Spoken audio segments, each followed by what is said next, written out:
Alrighty, hello ladies and gentlemen. I'm a little late. But this time, it wasn't my fault.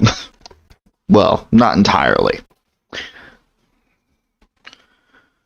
I was going to stream around 7:15, and then YouTube fucking crashed. And I didn't want to start in the midst of that, so I waited. And then I was playing God of War, and then I got sucked into that. And now it's 9 o'clock, so it's probably not going to be as full of a stream as I wanted it to be, but we can at least get things started today.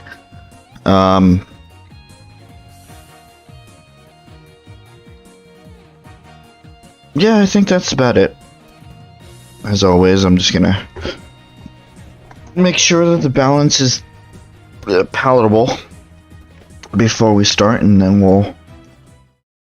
we will go. Because that's yeah. Also, I never relaunched this application. Let me do that real quick. There we go.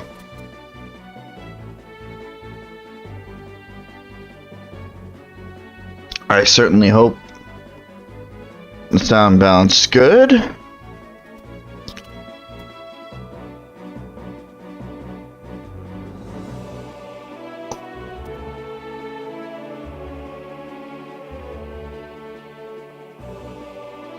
Yeah, I should test that. Sorry.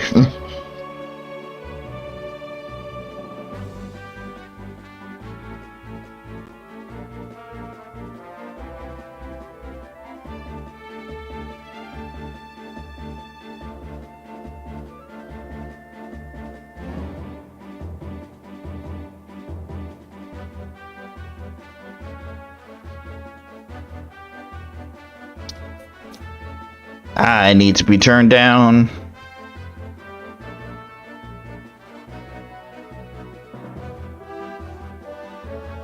I need to be turned down majorly. I was blowing out the thing.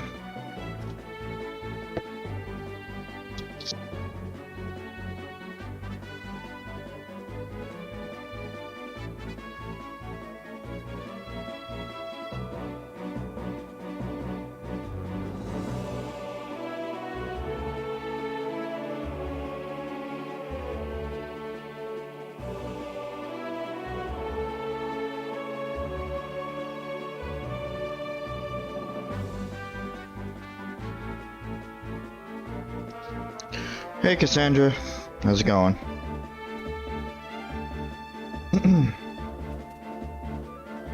I think we're good here, at least for right now. I suppose it's going to be on a stream-by-stream basis what the sound balance is, which is absolutely fucking lovely.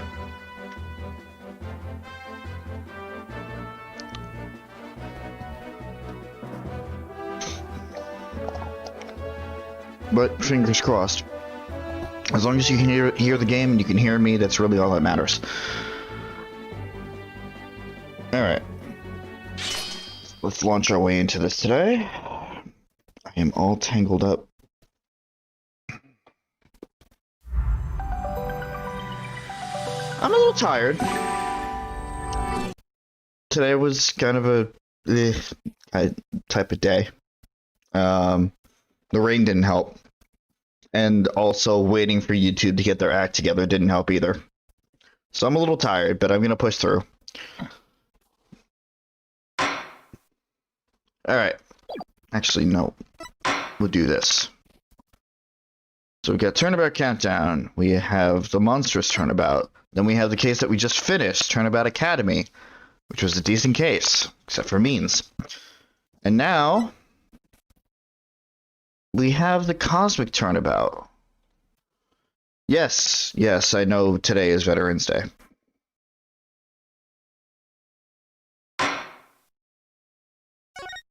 Start.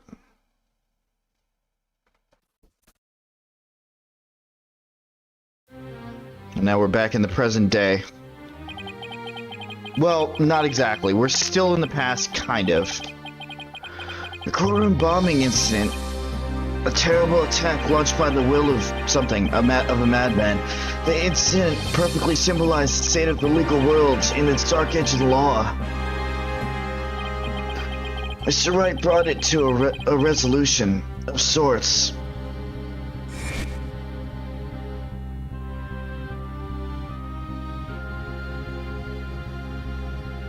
Right, we got the bomber. Ted Tony was discovered to be the one responsible for the bombing. If only it were that simple. Somehow I can't help but think.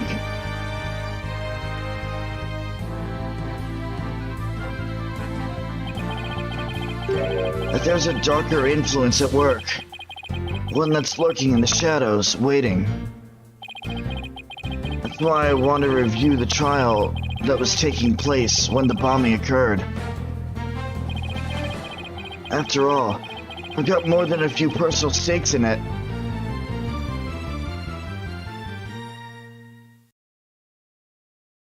Because as we know, well, cosmic turnabout. As we know, that whole incident was why he was injured in the first place. So we're heading back up to present time.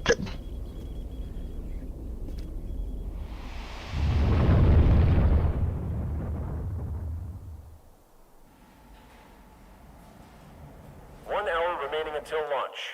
Please begin your final equipment check. Check complete. Everything's A-okay. We're ready here whenever you are.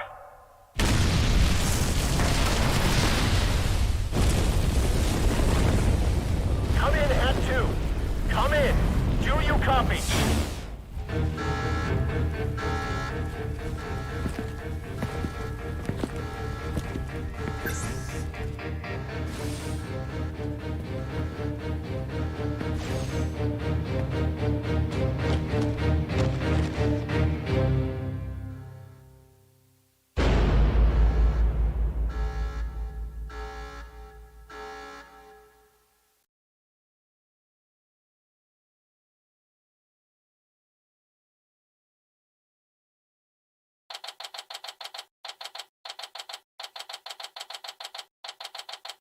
December 16th, 9:12 a.m., District Court Defendant Lobby number 5. Again, this is where shit starts to really get good. Because we've been... Well, I'm not going to spoil it yet. Cassandra, what happened when specifically? I can't answer that question. I just need to know what you're talking about.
Sorry, I was doing more sound tests. I'm a bit paranoid. You thought you smelled something? Okay.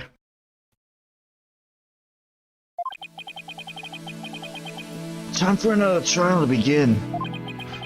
But this one is different.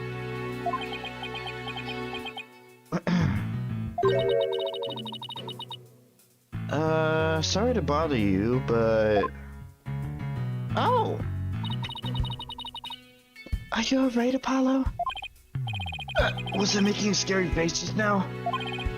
Oh, hi, Juniper. Yes, I'm fine. I was just doing my Course of Steel exercise. Now I'm all ready to go. Yes, knowing you, I'm sure that will be just fine. Oh, I brought you a present for my garden. Is this a lotus root? I'm turning into Nagito. That's right. My grandma says lotus root is good for your eyes. She even says that if you look through the holes, it can help you see into the future. It's for good luck. Maybe later you can cook it and... Thanks to this, I'm gonna have some right now. Oh my. Kinda tough though. You can't eat it raw, but thank you for the enthusiastic try. Oops, if she didn't think me weird before, she will now. I gotta calm down. Apollo? Hi, Athena. Jeannie, I didn't know you were coming today. Did you come to cheer Apollo on? Oh, I get it. You sly little thing, you. Athena, stop. Quit getting around, Athena. The trial's about to start any second. Is everything all set? Oh, Apollo, Apollo. When will you ever figure it out? Figure out what? Oh, right. Our client. Cassandra, are you behind in the stream? I think you may be behind.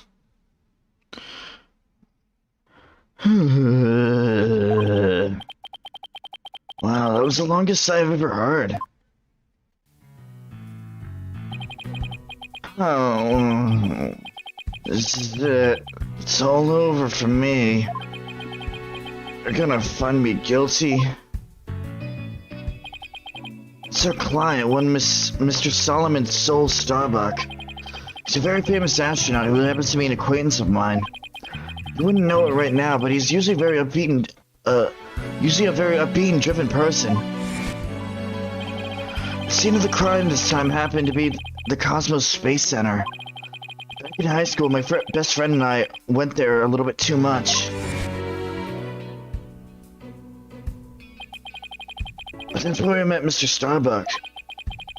We'd asked about space travel, and he launched into a story after story with so much passion. Back in those days, the man was 100% my hero. Are you sure you're okay with being my lawyer, Apollo? Of course I'm sure. I know you, Mr. Starbuck. I know you're not the type to commit murder. Thanks, but... I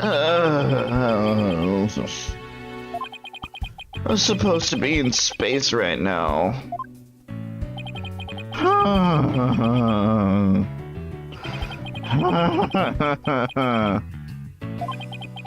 He's so depressed, it almost seems like an act. The launch getting called off must have been a huge shock. We'll probably never get the chance to go into space again. Don't say that. Don't stop believing. Besides, you just have to go into space again. Yeah, I don't think I could face Clay in the afterlife if I just rotted away in a cell. Clay Terran, I can't believe he was murdered. I mean, he was such a promising astronaut under your command. Yeah, he was a good guy. Always there to pick me up when I was down. No one loved life as much as him, that's for sure. He was always so full of energy, telling me, "You're fine, Mr. Starbuck."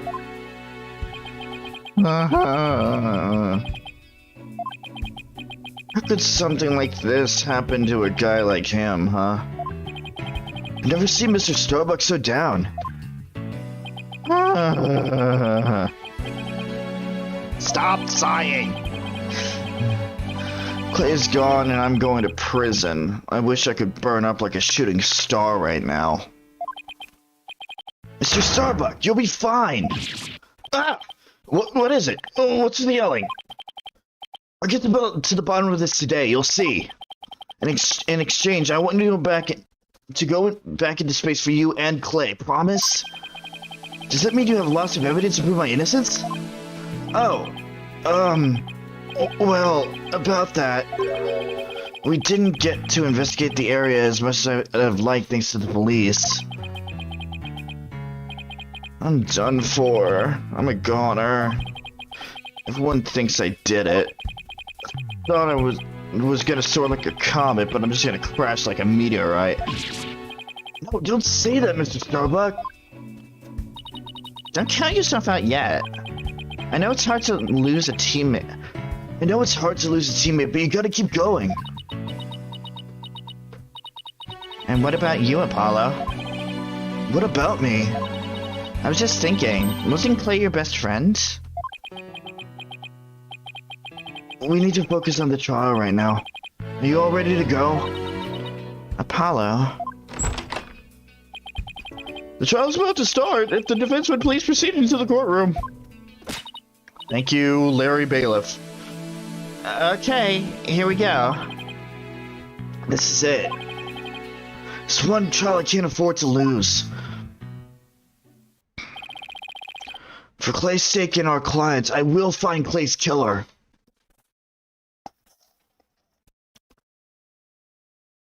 Hopping right into a trial. December 16th, 9:55 a.m. District Court, courtroom number 4.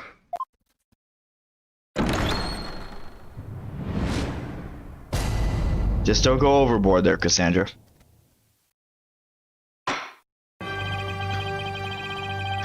Court is now in session for the trial of Solomon Starbuck. The defense is ready, Your Honor. Excuse me, Mr. Justice. Yes, Your Honor? What happened to your eye? I'm fine. The defense is ready, Your Honor. Are you sure? I'm fine, Your Honor. The defense is ready. I'm sorry, Your Honor. He's been like this since yesterday. He keeps insisting it's just a sty. I suppose it's something he doesn't want to discuss. Maybe he's entering a touchy age. Very well, in the prosecution? I think I remember why.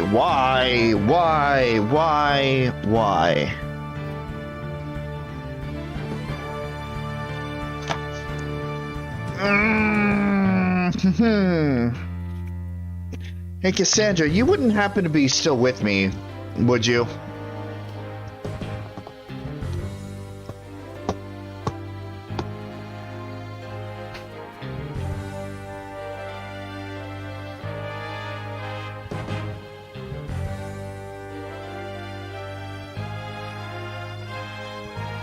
Are you still here, Cassandra?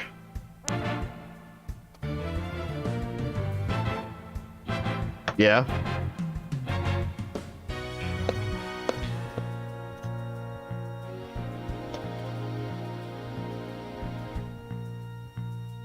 Okay.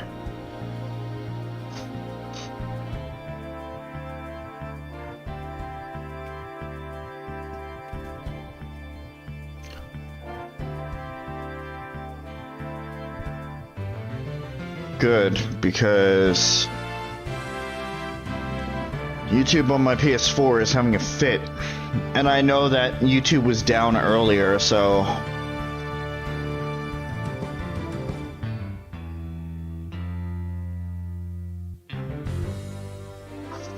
come on, I gotta get my head back in the game. I don't know, I just feel off.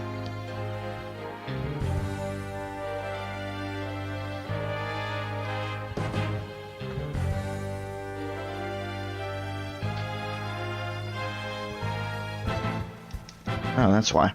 Oh, I got signed out of the PlayStation Network. One moment. What did happen to Apollo's eye?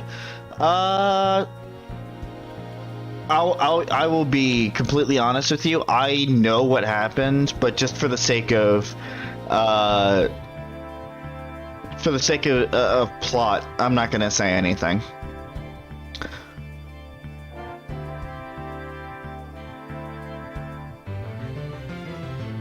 Is PSN down right now?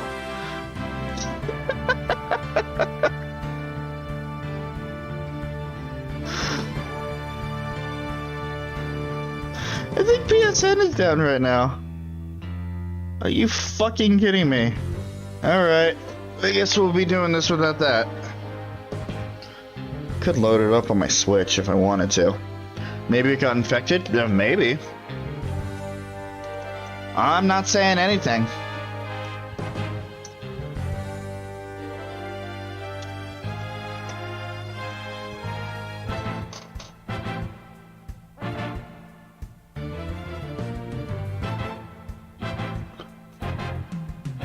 Let me just do this real quick.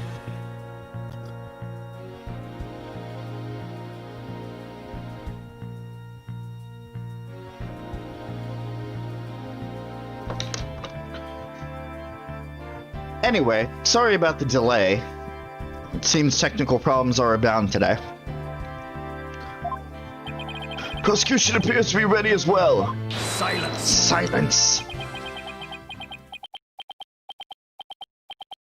Blackwell?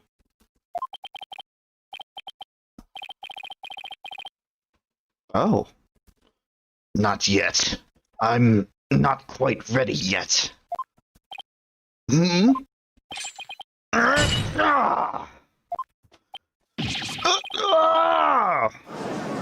God damn it, Blackwell. The prosecution is now ready. Well, it didn't take him long this time. What's up with Blackwell? Now then, I shall give the opening statement. Silence. I'll do it. You will? What an unexpected surprise. This time, I can't leave it to anyone else. I see. Something is off with the two of you today. You both seem different somehow. I like this trial. Or this case. Excuse me. Very well, Prosecutor Blackwell, your opening statement if you would. It was just yesterday. Okay, slipping back into the crime in question occurred at the Cosmos Space Center. That famous federal research facility of all things related to astrology, right? Astronomy. It's astronomy.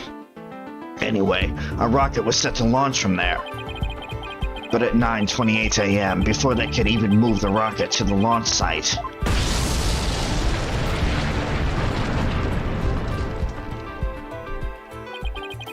two explosive devices were detonated, and the launch was cancelled. My word, 2 bombs? How dreadful! The defendant in today's trial is charged with both the bombing and with the murder. One Mr. Solomon Starbuck. For whatever inane reason, he detonated a bomb on the rocket he himself would be in. Solomon Starbuck? I recognize that name. Isn't he the famous astronaut? Correct, your baldness. Mr. Starbuck was the pilot of the Hat 1 rocket 7 years ago. As you may recall, despite some interstellar trouble, his mission was a success. Some say it was a miracle he returned alive. I suppose you could say he's a living legend. I remember now. He's become something of an international celebrity, right? They even turned that incident into a movie and everything. We got a real space pioneer in court today. But even heroes tumble from their lofty heights. Returning to the subject at hand. Yes. The victim was one Mr. Clay Terran, a subordinate of the defendants. Indeed, a loyal disciple brutally stabbed to death by his mentor. Stabbed to death, you say? You mean his death wasn't a result of the bombing? Correct. Despite his lofty dreams, the victim was seen as an interloper by the defendant. And so he was sent not into space, but to the universe, which we mortals cannot see. Clay? I think I've heard enough. The case seems pretty clear-cut at this point. However, there is one thing I'm curious about. That metal box next to the witness stand. What purpose does it serve exactly? Since you asked so nicely, it's your coffin. Ah! Have mercy on me! I jest. It's evidence. Due to its immense size, we've little choice but to lay it where it rests now. We shall get to the contents of the box in due time. Ugh, I feel like I just lost 50 years of off my life. Does he even have 50 years left? Inner monologue, Athena, inner monologue. Enough jabbering. Bobby Fulbright's the name, in justice we trust. What makes you not believe stabbed to death, Cassandra?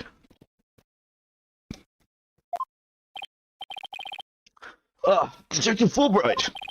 Very well then, please explain the details of this incident to the court if you would. On it. First, take a look at this pamphlet from the Cosmos Space Center. In it, you'll find a diagram outlining the overall layout of the Space Center.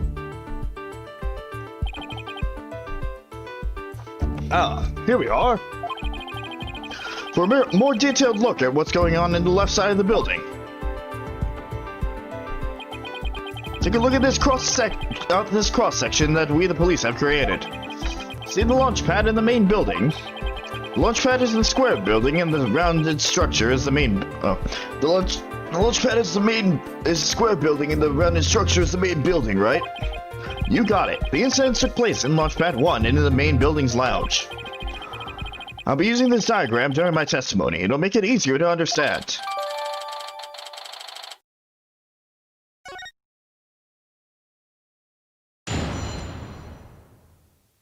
Witness testimony. Okay. There was something that I wanted to do real quick. You don't believe Mr. Starbuck stabbed his friend to death? Okay. But you specifically said you don't believe that it was a stabbing. So I'm just wondering, was that just wording, or did you have something else behind that?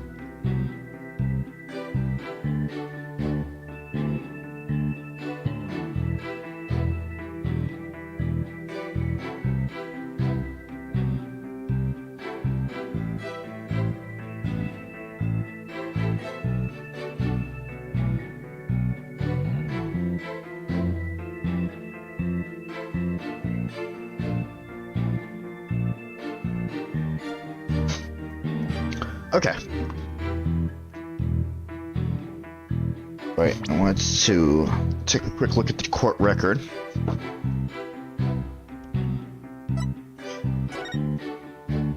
Okay. Yeah, that's definitely him being stabbed.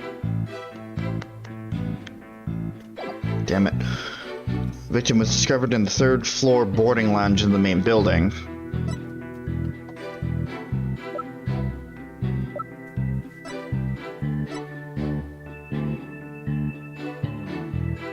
Okay.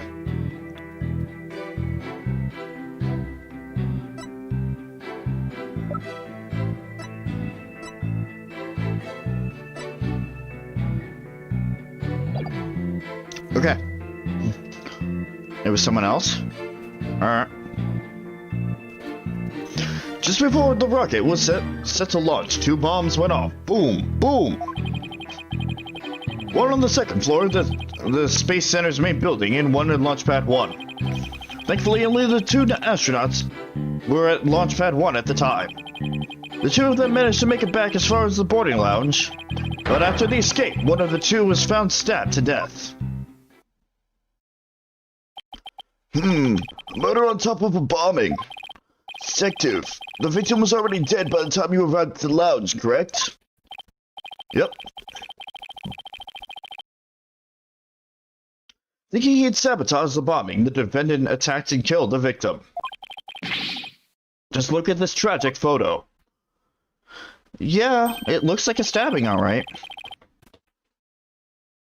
Oh my, is that a knife in the victim's chest? Yes, Your Honor. It's a knife that cruelly ended this young man's dreams. We couldn't get any prints off it, though, because the defendant was in his spacesuit.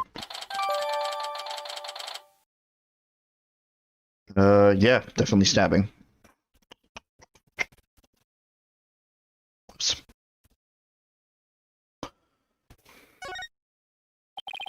By the way, Detective Fulbright, why are the victim's helmet and right glove absent in the photo? We had to remove them to identify him, Your Honor. I personally removed his glove during the investigation. We had to get his fingerprints to confirm his identity after all. Yes, it would be very difficult to identify him without a face or fingerprints. Now, there's just one more thing I'd like to inquire about. What is this round thing next to the victim in this photo? Something so important to the victim, he took it with him as he escaped the launch pad. A capsule that apparently contains asteroid samples. While obviously valuable for research purposes, it has no relation to this case. I see. So we know that the bomb in the main building was on the second floor. But where was the bomb that was in Launchpad 1 located? That was on the rocket itself. It was situated around the central part of the rocket. Apparently the area surrounding the Launchpad's elevator was a sea of flames. I would like to submit this diagram and report it into the record. Explosions sparked a fire on the second floor of the main building, the middle level of the launch pad near the elevator. The trial's just starting, we're already in a bind. Get used to it. Besides, that's what cross-examination is for, right? What the two astronauts were doing during the bombing. That'll be the key. Alright.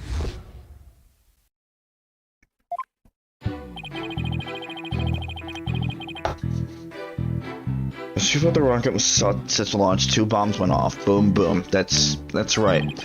One on the second floor of the Space Center's main building, and one in Launchpad 1. Let me take a look at...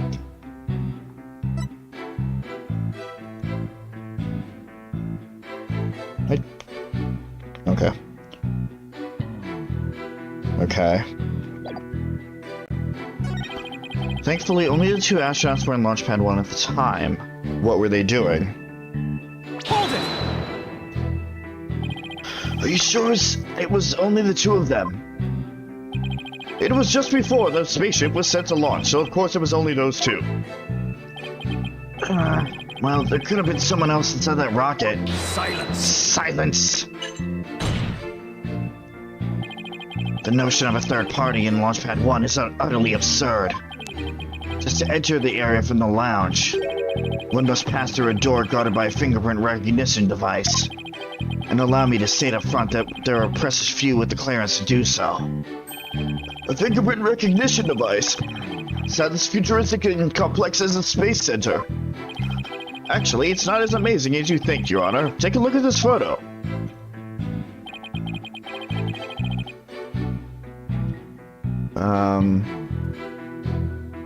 Wow.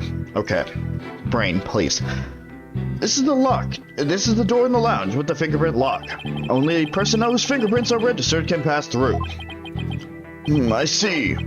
That is very different from what I had in mind. Is that so slow? And is there a record of the number of people that passed through that door yesterday? Yes, there was only 3. The defendant, the victim, and...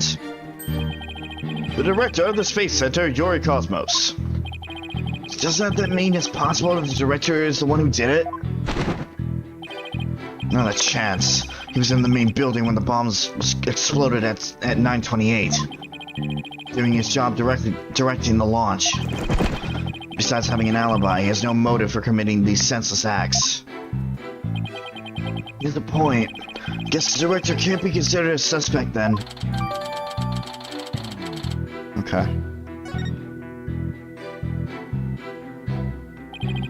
The two of them managed to make it back as far as the boarding lounge. Hold it! While it would appear that the pair barely escaped with their lives, in actuality, one of them had already been murdered inside the rocket. That's the angle the prosecution wants to push, correct? You got it. In fact, that's what I've been trying to say this whole time. If the victim had been alive, he would have for sure tried to stop the bombing. Is there any chance Mr. Terran could have been killed before he boarded the rocket? They were both alive and well at the boarding time and embarked under their own power. Their hearts full of hope and dreams of space. And then both their hopes and dreams were dashed. If I may continue my explanation, after the evacuation order was given, the defendant made his escape, carrying the victim to make it look like a rescue. After the escape, one of the two was found stabbed to death. Hold it!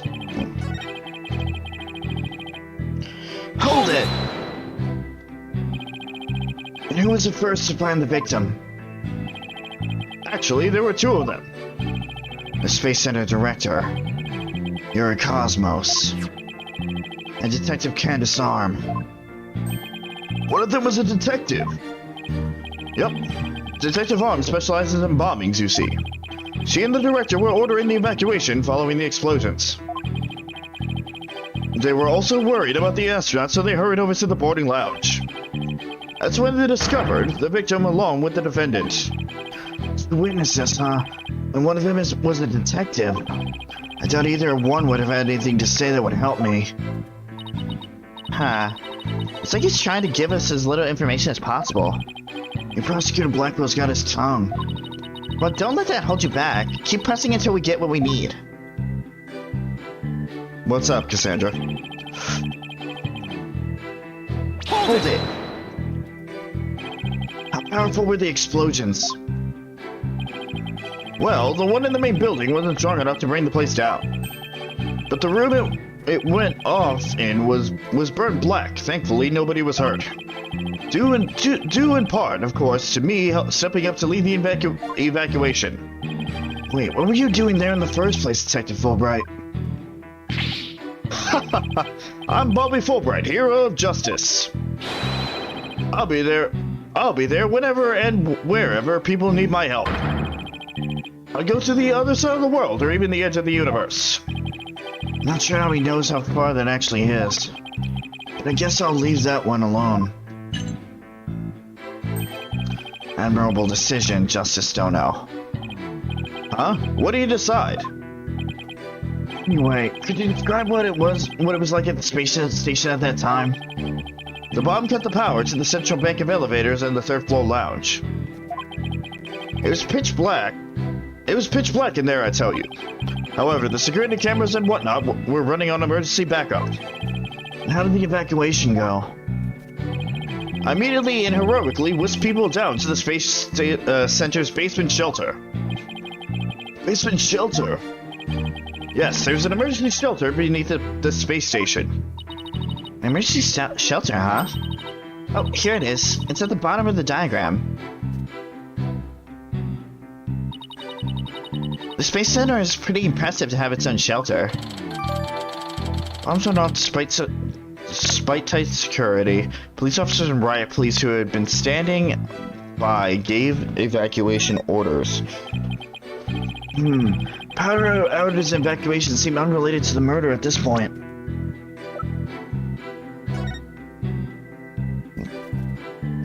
There's a power outage and the affected areas remain dark. Security systems switch over to emergency power and continue to work. Evacuees move to the basement shelter. Wait, what has blood on it? The evacuation report? No.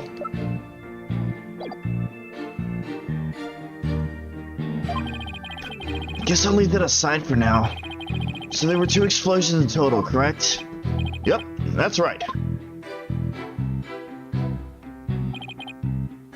Okay, let's press this last one. Let me get this straight. Mr. Starbuck rigged a rocket he was going to board with explosives.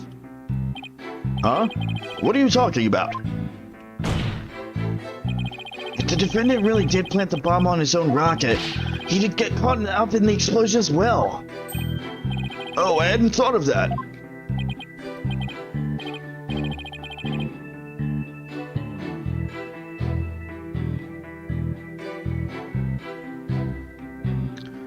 Fine, a simpleton for a simpleton. Fulbright, the motive. Understood. The defendant actually had astrophobia. Astrophobia? What's that? A fear of space, naturally. Just the thought of space can cause the afflicted to freeze up. And so in his terror, the defendant found a way to stop the launch at the last minute. That's absurd. Unfortunately for you, we have evidence. Take a look at these.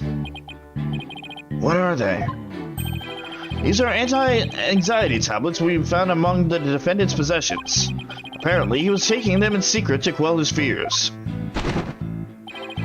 There were a multitude of problems with the rocket Mr. Starbuck rode 7 years ago. Rumor has it, it threatened to crash a number of times as well. That was, of course, very traumatic for Mr. Starbuck. Objection! Objection! But that doesn't mean he'd go so far as to blow up his own ship. Silence! Silence!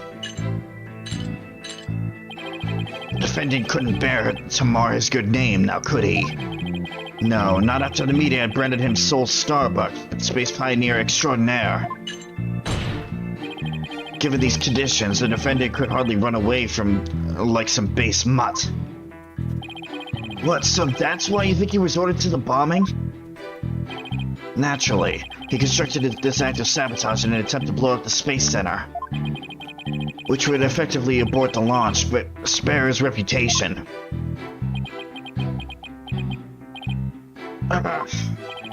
Now I'm sure you understand why we have to bring justice down on this atrocious criminal. I think that pretty much covers the details of the case. Only the victim and the defendant were on the launch pad when the foreman was killed. If this is the truth, then only Mr. Starbuck could have carried out this crime. What little I could get out of him only hurt my case. Justice Dono, foolish is the warrior who rushes headlong into battle. Preparation is an essential element of battle, so I advise you to take a gander at this. What is it? Footage from a security camera. As the two astronauts emerged from the bowels of the launch pad 1 corridor.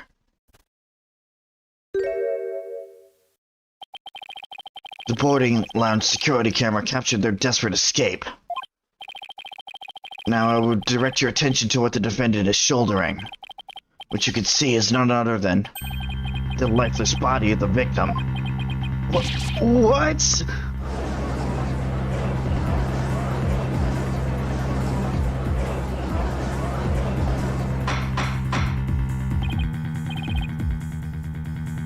Cassandra, I don't know what you're trying to get me to look at. I have been looking at the evidence. Nothing pops out at me. Yes, there is a victim. There is a lifeless body.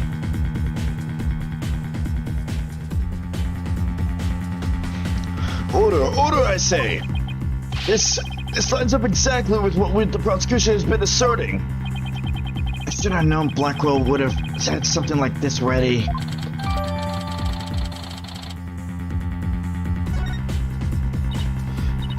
Apollo, how exactly did you determine that Clay was already gone in that footage? I see what you mean. Whether Clay was still alive at this point is pretty crucial. Your Honor, please take another look at the footage. Is it possible that Mr. Tarrant was still alive here and that Mr. Starbuck was helping him? Why, I believe you're right. One man carrying the other to safety.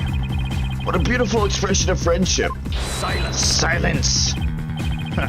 Perhaps that's what it looks like to a one-eyed hothead and a dotard. But it only makes sense if the victim's dead. If it's the victim's dead body. What do you mean? Wright, explain it to Justice Dono. You got it. Ready, kid? If the murder had occurred in the lounge, someone could have spotted it. Anyone can enter the lounge, after all. But doing it while they were alone in the spaceship, that's a horse of a different color. Objection! Objection! But you can't deny that there's a possibility that the murder could have happened in the lounge. All that video shows is a man helping out his fellow astronaut out. Silence! Your assertion is based on emotion. It's based on your belief that Mr. Starbuck would surely help his own disciple. But you have no logical explanation as to why the victim could still be alive. Unfortunately, Mr. Justice, prosecution is right. Your argument is lacking in sound logic. But it sounded perfectly logical to me. Well, Mr. Justice, if you have no further objections, I believe it's time to bring this cross-examination to a close. Objections? Well, Hold it! Your Honor, the defense requests a little time to think and regroup. Given the facts, I'm not sure I see the need. That's the point, Cassandra. He doesn't respect Fulbright. So he says different names and basically makes fun of him.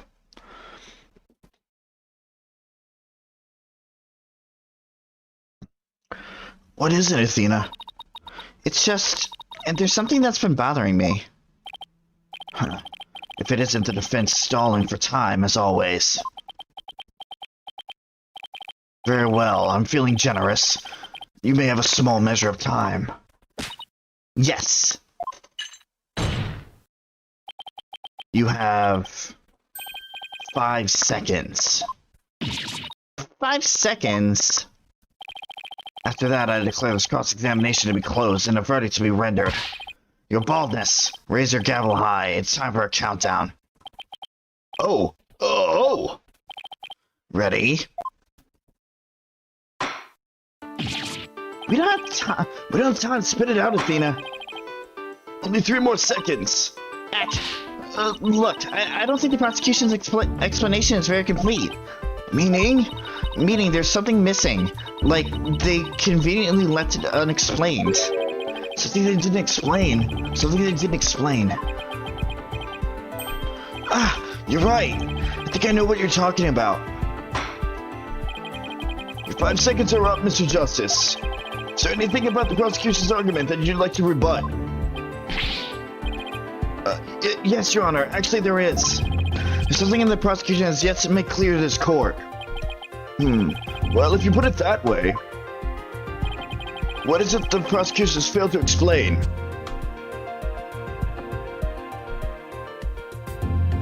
I mean, technically both. Why the body was moved? Yeah, no, why was the body moved? It could have been...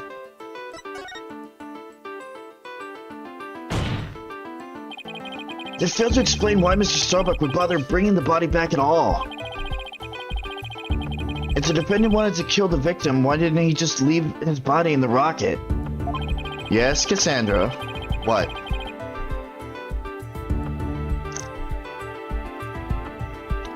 Why go through the trouble of bringing him all the way back to the boarding lounge? Oh, that's true. I don't think we've heard the prosecution's thoughts on that yet. That's because they have none, Your Honor. After all, how does one explain something so illogical?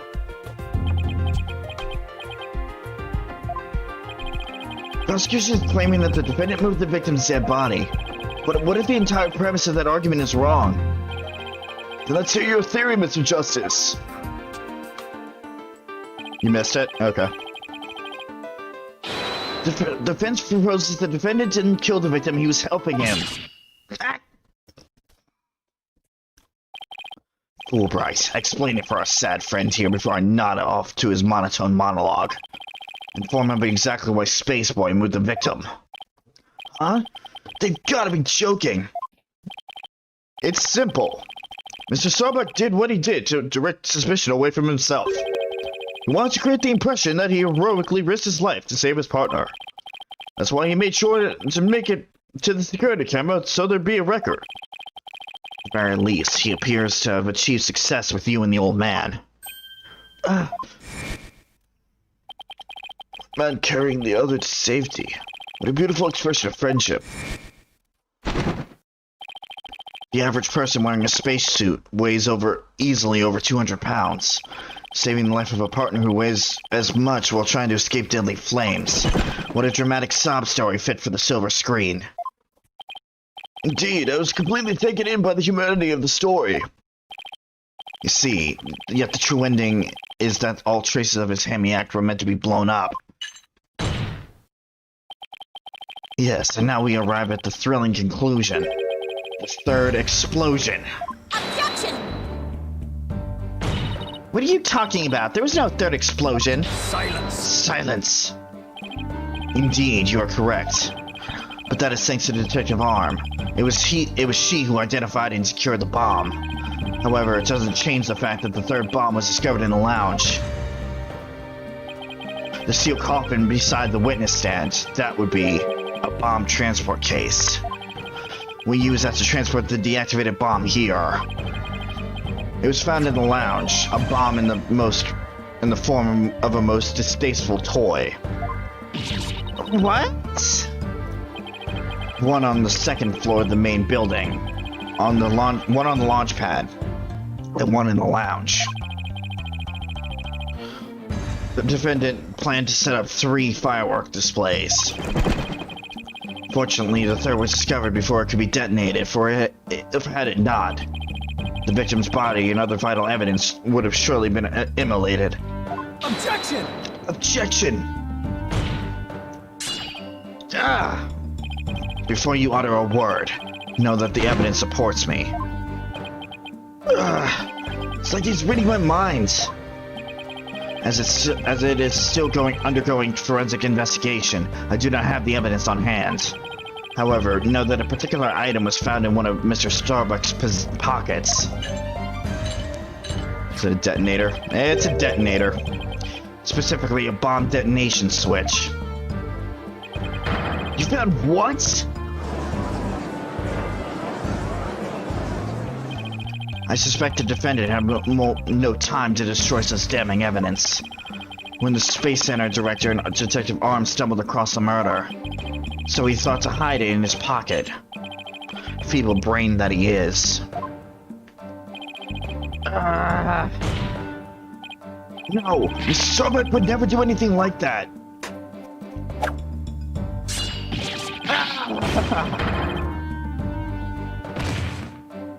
Here goes Apollo. Justice Dono, open your eyes and see the truth. This appears to be irrefutable evidence that the accused set up the explosions. No, there has to be some kind of mistake. This can't be the truth. Still can't accept it. You'll believe in your client. Come with me. Then why don't you cross-examine the defendant himself? This has got to be a trap. It's like Black was controlling the entire game. Yeah, it seemed like he was waiting for me to bring up the body moving issue. Why do you say that? Because he had just the right argument when I pointed it out. And to really rub it in, he had decisive evidence up his sleeve too. He was trying to shake my faith in Mr. Starbuck and break me down. Then making you cross-examine Mr. Starbuck at this point was part of his plan too. Totally underhanded, but I wouldn't expect anything less from him. Now let us hear from the arch-villain, the fiendish murderer himself. Famed astronaut Solomon Starbuck.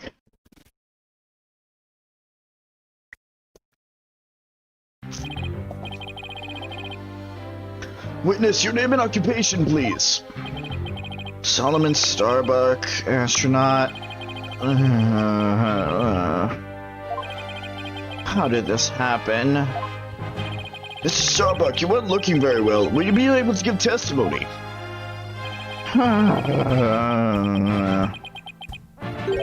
No. Well, unfortunately, no is not an option. You're being accused of the Space Center bombing and the murder of Clay Terran. Please testify to these allegations.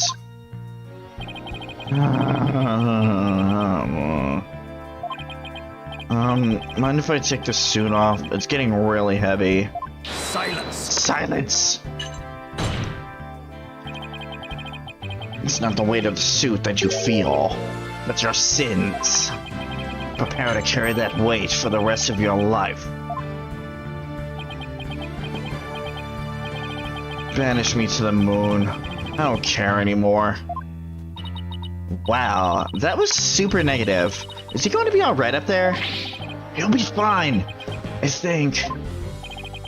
As long as he doesn't totally give up and say he did it, that is.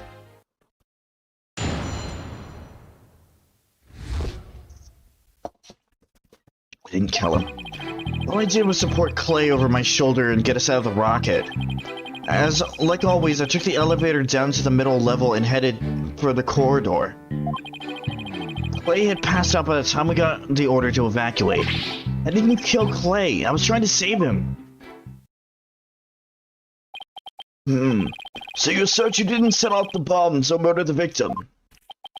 Haha. But I bet you think I'm lying, right? I reserve all judgment until after I've heard your full testimony. I'm sure you don't believe me. Bet you don't even believe I'm an astronaut. I don't think the judge doubts that. Wear a suit like that except an astronaut.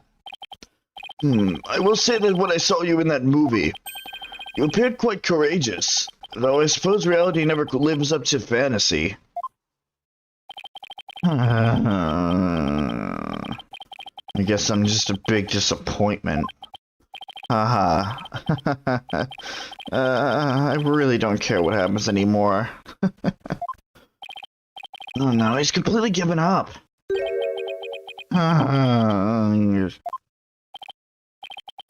It's depressing. What a depressing fellow. If you were to join me in the clink, and imagine that annoying sighing of yours would rub off on the other inmates. Like how it rubbed off on Prosecutor Blackwell a second ago? Oh, wait, that was Blackwell sighing? Shit. Mr. Starbuck's testimony contains a glaring contradiction. The question is, what does it mean? Even though Mr. Starbuck is my client, I can't be gun-shy now. I have to find out the truth. I didn't kill him. All I did was support Clay over my shoulder and get us out of the rocket. Like always, I took the elevator down to the middle level and headed for the corridor. That can't be right.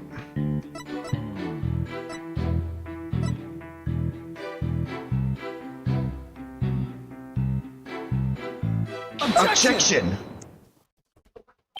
Mr. Starbuck, I need your testimony to be as accurate as possible.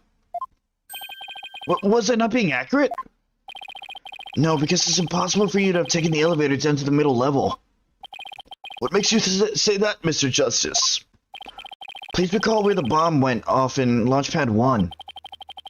Also recall that after the explosion, the middle level elevator was engulfed in flames. Oh, you're right. Which means... Exactly, the Launchpad's elevator would have been unusable. In other words... Mr. Starbuck, your statement is decidedly inconsistent with the facts. What's with the helmet? Mr. Command, do you read? Come in, please. Objection! Objection! This is Mr. Command. I order you to pay attention. Stop this nonsense and answer my questions, Mr. Starbuck. My helmet! My oxygen tank! Oxygen concentration and body temperature declining. Requesting medical assistance.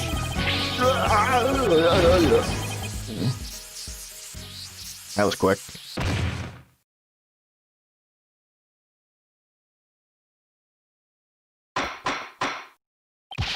Mr. Starbuck, we're not in space right now. Please stop pretending you have lost consciousness and stand back up. I apologize, Your Honor. I forgot I was still on Earth. I feel like we all just got a real glimpse of Solomon Starbuck, the astronaut. Yeah, seemed more like an astronaut now than when he was doing all that sighing. Yeah, he's fine. He's just being dramatic. Mr. Starbuck, could you please explain the inconsistency in your statement about how you used the elevator? I was nervous and I said the wrong thing. I'm sorry. I actually, took a different route, I think. Different route.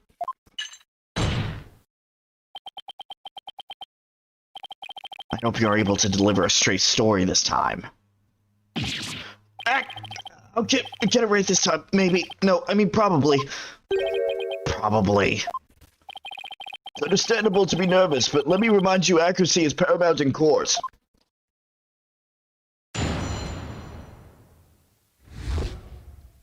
Okay, your escape route. Let's see, my escape route. What I said before was a mistake. I remember now. I took a different route. Maybe. Probably. With the capsule and clay in my arms, I made my way down from the upper level.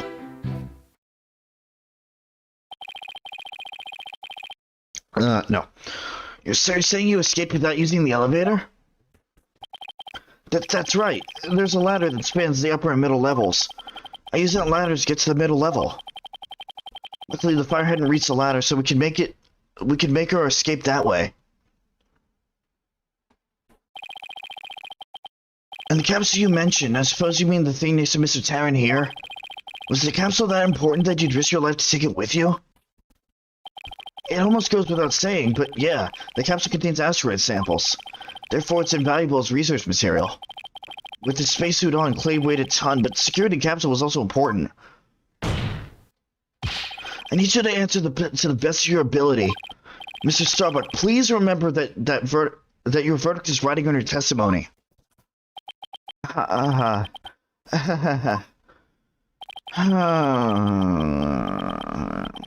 Maybe I am guilty after all. I wonder if you can see the stars in prison, but it's more comfortable there than a spaceship.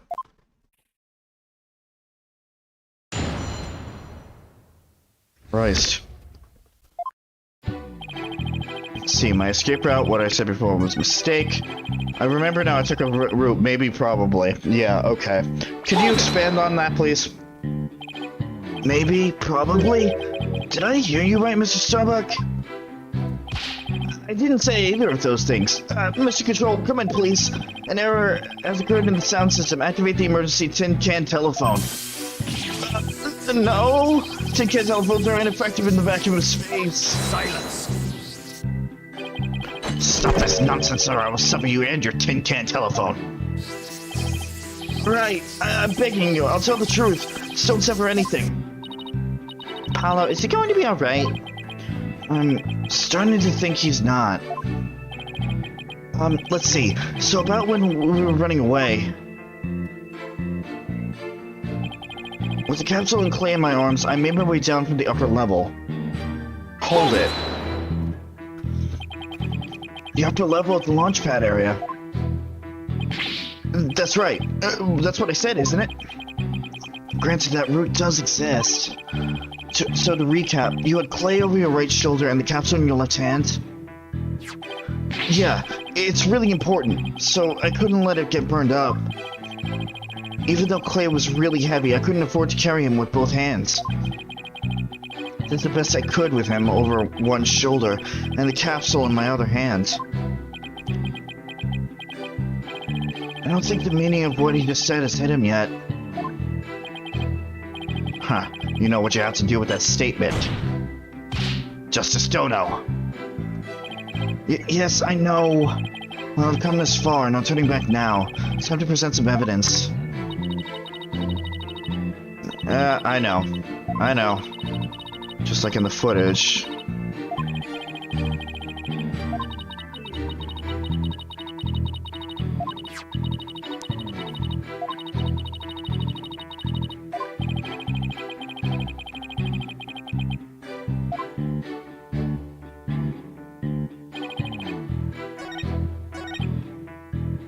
What are you sorry about?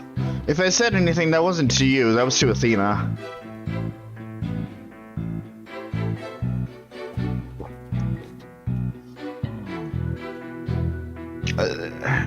Okay. All right. Sorry, I'm not all in it tonight. I do like this case, but it was everything leading up to the stream that just kind of tired me out. It's okay. All right, I'll be all right.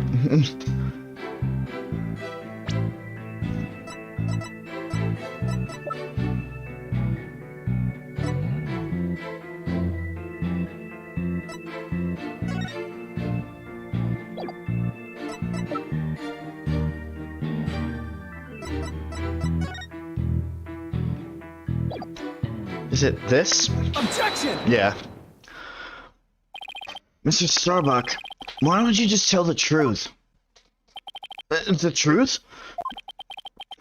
Let's see. The Earth is blue? No, that's not right. So, I guess the Earth isn't blue. Yeah, that's it. The truth, Mr. Starbuck. Oh, the oxygen concentration is super low in this area. Prepare the emergency oxygen tanks. Mr. Justice, the witness appears confused. Please help draw out the truth from him. Mr. Starbuck, under the circumstances at the time, you couldn't possibly have reached the boarding lounge via the upper level route. Huh? Not as long as this was along the escape route. Wait. Oh crap. Wait, what did you just say? You couldn't have possibly reached the boarding lounge via the upper level route.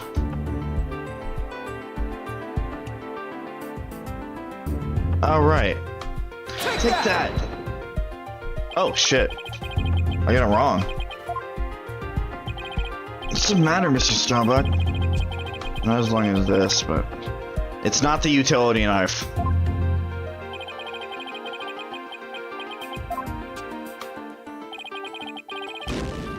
Alright.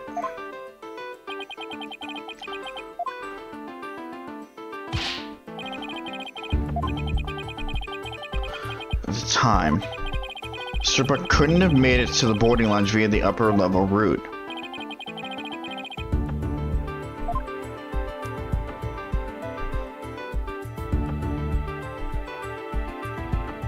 Okay. Right, the ladder, dumbass, the ladder. Take that! Get down. Okay. Yeah, I can try again. I'm a little slow on the uptake today. Just be patient with me. To get down from the upper to the middle levels where Launchpad 1 corridor is, you would have to go down the ladder. Isn't that right, Mr. Starbuck? Of course. That was the only way we could escape. Objection! Objection! But how would that work? At the time, you were supporting Mr. Terran over your shoulder, were you not? Remember how he's in full space gear as well, putting him at over 200 pounds? Well, it's easy on the moon. Gravity is only 1/6 of what it is on Earth. Objection! Objection! But the Space Center is located on Earth. Short of being an octopus, climbing a ladder with an adult male in space gear in one arm, while carrying the capsule in your other, is impossible, wouldn't you say? Oh! So, Mr. Starbuck, how exactly did you climb down that ladder with your arms full? Mr. Starbuck, come clean and tell us the truth now! Engineer! Where's that engineer? Oxygen leak detected due to faculty maintenance. Evacuation immediately! Widen he's flying the coop! Help! I'm caught on the ceiling. Help. Anyone? Bailiff, prepare the cherry picker. We must launch a rescue mission at once. Well, that's one way to take off while being questioned. Rather prove his innocence so he can go to space again someday for real. Outlaw stall? I don't know what that is. Mr. Starbuck, do you think you can keep your feet planted on the ground? Yes, I apologize for losing control. You ready to tell us the truth? Not that. Anything but that. What is going on? This isn't the Mr. Starbuck I know. It appears Space Boy is prone to deception. Witness! Yikes! Yes? I thought your story odd. but perhaps the inconsistencies can be explained as the result of a medical side effect. Okay. Prosecutor Blackwell, please! Don't talk about that! What are you talking about, Prosecutor Blackwell? Huh. Didn't I already state that Spaceboy is ironically terrified of going into space? That's why he took some precautions just before the launch. For you see, traces of this anti-anxiety drug were found in his system. Oh, I sense things are about to nosedive. Hold it! You got it all wrong. I told him during the investigation too. I don't know anything about any drugs. I never took any medication, I swear. It's found in his system, but he doesn't remember taking it? How could that be? Somebody must have slipped them to me. But I guess maybe that's why I don't remember. Because of the side effects. Yeah, that's why I don't remember much about what really happened. What?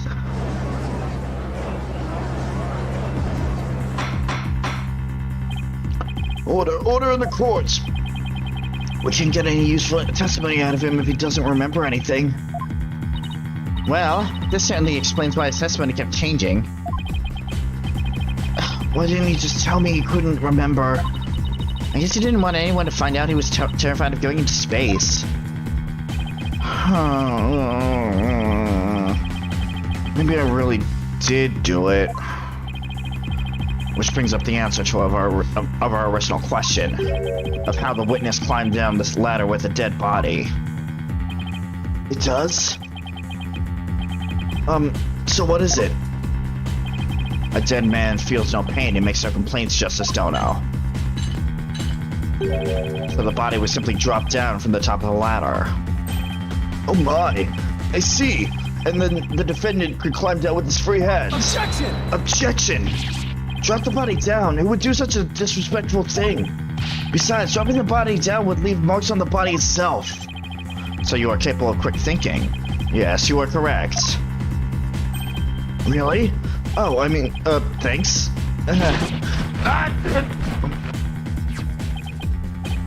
Huh? What's this? It's the oxygen tank for the victim's spacesuit. It's ruptured, and I'm sure you can figure out why. You can't be implying a rupture when the defendants dropped the victim's body. I am, for they fracture easily when struck. Objection! Objection! Even if that's true, the tank's explosion and shrapnel would leave its marks on the body. Yet according to the autopsy report, only the knife wound was found on the victim's body. You're clearly grasping at straws with this line of reasoning. Silence! Silence! Of course, spacesuit isn't heavy for the sake of being heavy, Justice Dono. It includes the latest technological devices and made of fabric of tomorrow. The fabric is made to protect astronauts from the dangers of space, so falling a few Earth yards would hardly leave a mark on the wearer. Objection! Objection! Then shouldn't it be impossible to stab someone through it as well? It should, and yet through sheer coincidence, the knife slipped through a weak spot in the suit's structure and found its way to the target. What are the chances? You forget that our killer is an astronaut, himself with the knowledge of how the suits work. Is it you, Cassandra? Are you afraid of going into space? You got me there. And now my argument has been proven. Spaceboy killed the victim in the rocket and dropped his body from the upper level. After climbing down, he shouldered the body and made sure that the camera recorded them. There's no room for debate about these facts. It's clear that Solomon Starbuck is the only one who could have killed Clay Terran. Ah! Here, the report regarding the astronauts' oxygen tanks. Consider it my send-off gift. Feel free to use it as payment to cross the river Styx. You haven't gone to space. You didn't answer my question, Cassandra. The victim's tank was ruptured with 0% left. The defendants had 80%. Remaining oxygen is displayed on the left shoulder.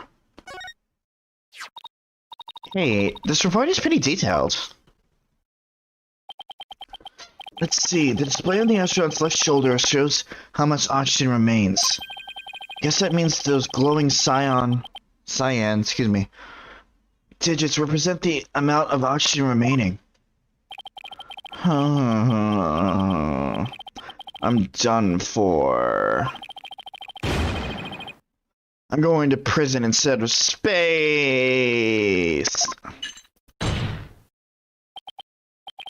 Space boy. Yes? Because the bejeweled night sky is so beautiful even when when viewed through bars. You mean stars as seen from prison? That's right. Your cell will be your spaceship. Picture the view through the iron bars. It's like being an astronaut in your own craft for all time. Ha ha ha, that's not half bad thought. Mr. Starbuck, Prosecutor Blackwell got him good. Spaceship prison cell, fly me, my guilt and my despair into the deepest, darkest space. And then, let's get sucked into a black hole together. Objection! Mr. Starbuck, you can't give up hope. Oh? Yes, Apollo? You know, Clay really looked up to you. He said you're an incredible man. He said you never give up on your dreams and passion for space, no matter the situation. You said that? So don't give up now and help me prove your innocence. For the sake of the man who respected you and believed in you, Clay Terran. Okay, that's fine, Cassandra, but I don't know about Outlaw Stars, so any references that you're gonna make, it's gonna go over my head. For Clay! Huh. You're wasting your breath. Oh!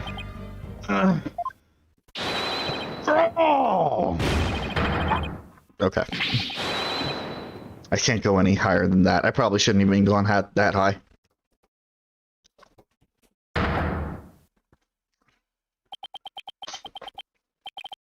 Apollo, thank you.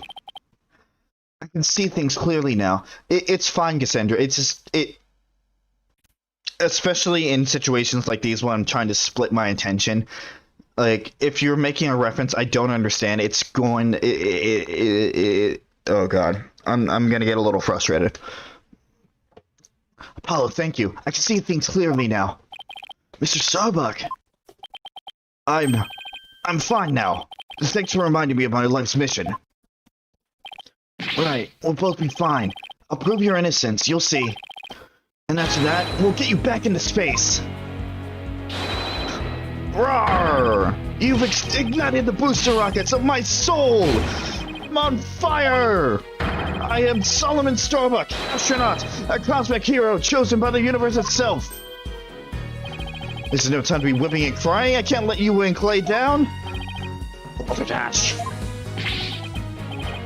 The sun, the moon, all of space is calling me. Solomon Soul Starbuck, ready for launch. Begin the countdown. 5. Okay, before the countdown, I do want to clarify what I just said, Cassandra. I'm also not in the right mindset. Like, if I didn't make it clear enough, my mind's not 100% in the stream. So that's also a reason why. So, I guess long story short, it's really not your fault. It's me. Don't worry about it. 5, 4, 3, 2, 1. Lift off.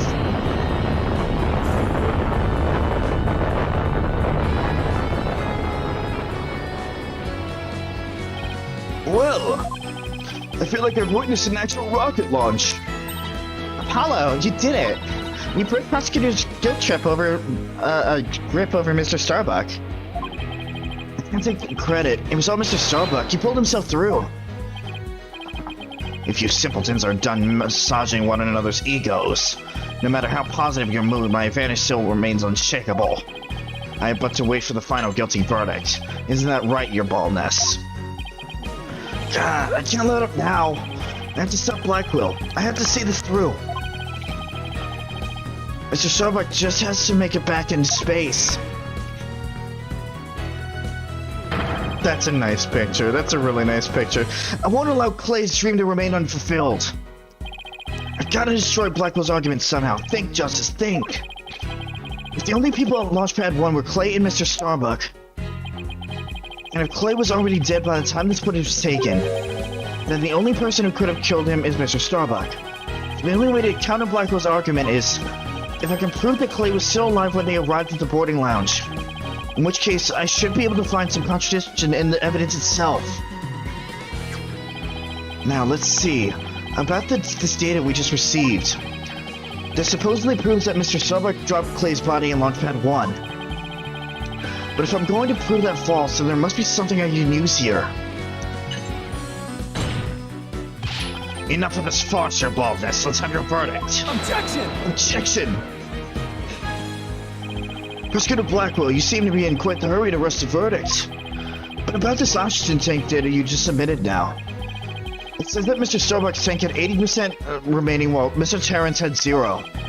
Do you stand by the accuracy of this report? Of course. Then I guess it simply means that it's faulty as evidence goes. You will explain what you mean, Justice Stono. It's simple. This evidence contradicts the facts of this case. Take a look here at the detailed description, and you'll see what I mean. That'd be some evidence, Mr. Justice, because I don't see what's so contradictory. Yes, Your Honor, right away. This is the evidence of the oxygen tank reports in whatever. Let me just see, that's the picture, excellent. Take that! And how does this evidence present a contradiction? The problem is this part here.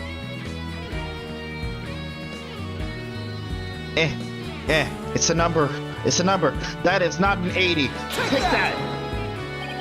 Note the remaining oxygen in Mr. Starbuck's tank as he carries Mr. Taryn. It appears to say 50.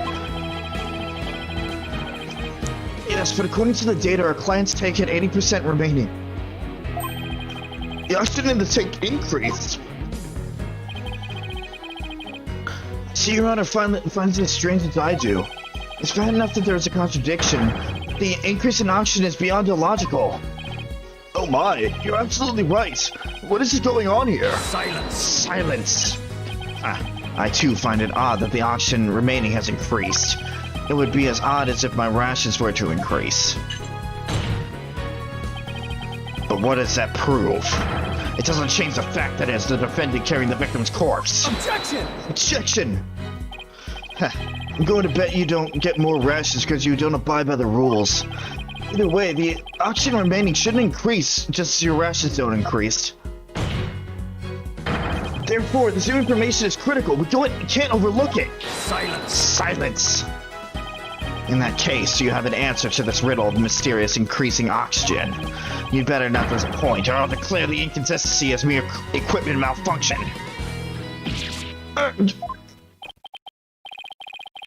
Hey, Cassandra, still with me?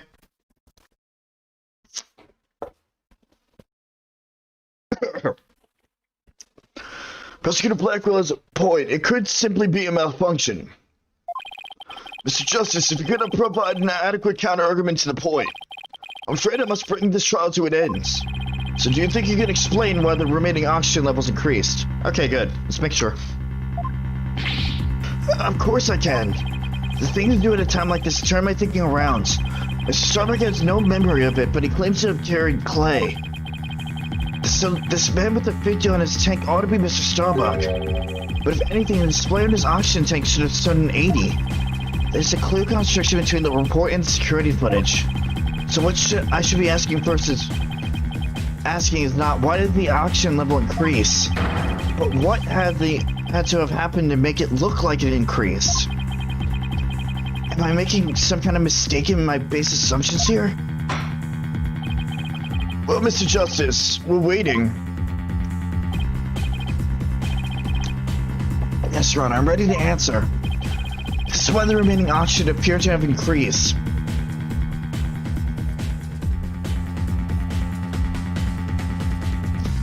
Nope, excuse me.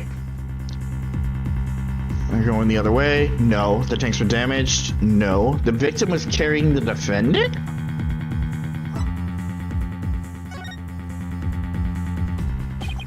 What if it was the other way around? The other way around? Would you care to explain, Mr. Justice? As you can see, Your Honor, both men had their helmets in this footage. But as it turns out, this is where our base assumptions went astray. We assumed that it was Mr. Starbuck helping Mr. Terran, but it was the other way around. It wasn't Mr. Starbuck helping Mr. Terran at all. It was Mr. Terran who was helping Mr. Starbuck to the boarding lounge. It was what?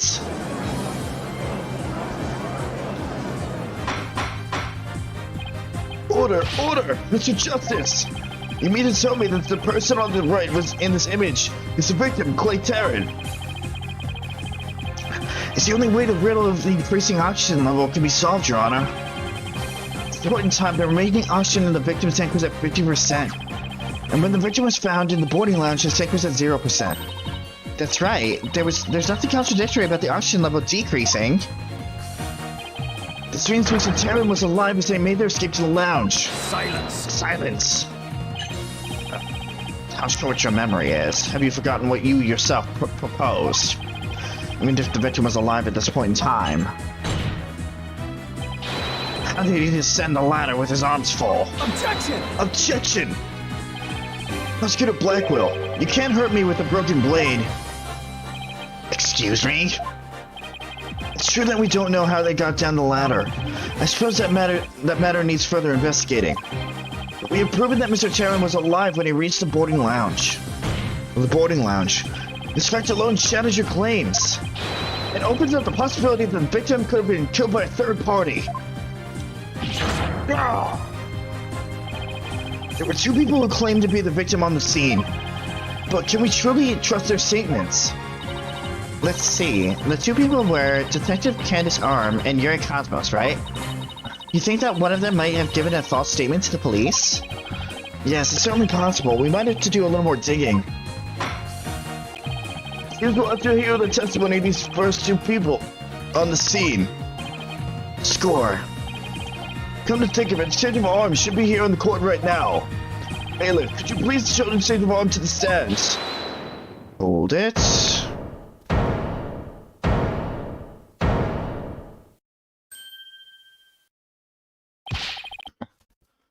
I have an announcement to make, everyone. What's the meaning of this? We're in the middle of a trial here. Please remain calm and listen carefully. Someone has reactivated this bomb. The bomb was fused, but it's about to explode. Explode.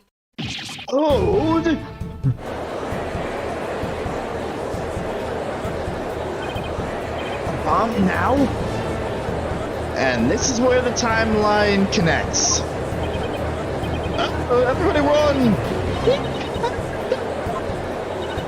Oh no, everyone's panicking.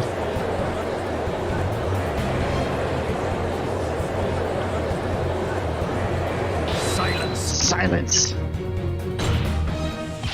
Headless chickens with a death wish to the lot of you. Calm yourselves before all else. Come on, Apollo, let's get out of here. What about Mr. Starbuck's dream? And who will carry out Clay's final wish? I don't care what happens to me. I'm not letting some bomb blow up the truth forever. I refuse to let things end here. Apollo, there's no time to be dramatic. If we don't get out of here now, we're gonna die. Come on, this way. Hey, ouch! Let me go. Hello? Juniper? She hasn't evacuated yet? Eek! Juniper, are you alright? Hello? No! Not that way!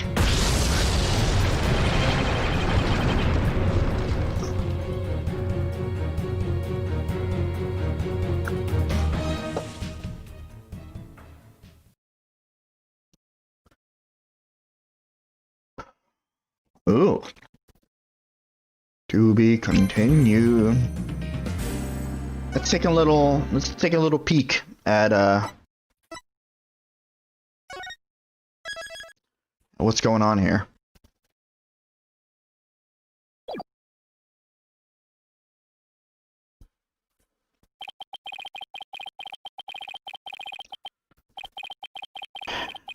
Okay. In the middle of the Space Center bombing trial, we had another bombing incident.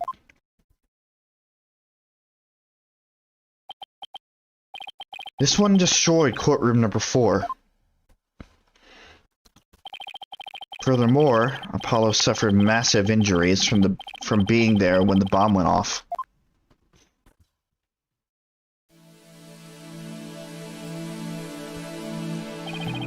Unfortunately, Juniper Woods was fingered as the courtroom bomber.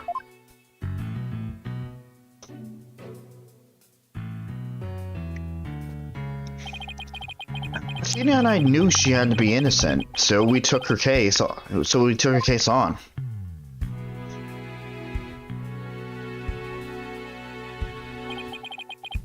We managed to clear Miss Wood's name.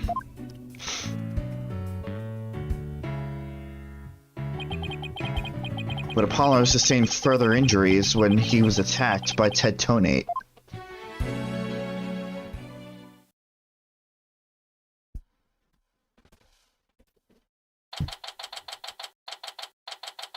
December 19th, 3:21 p.m. Wright Anything Agency.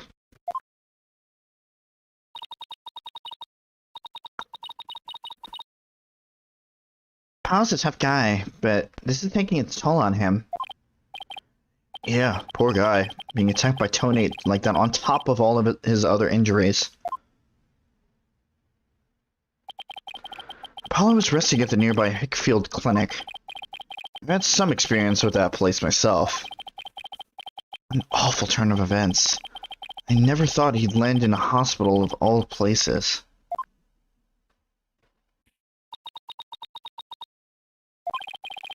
You must miss him too, huh? Now that you don't have anyone to tease. Don't worry, he's young. He'll heal quickly and be back before you know it.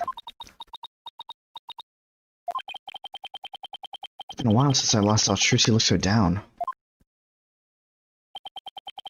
We won the court case, yet nobody feels much like celebrating.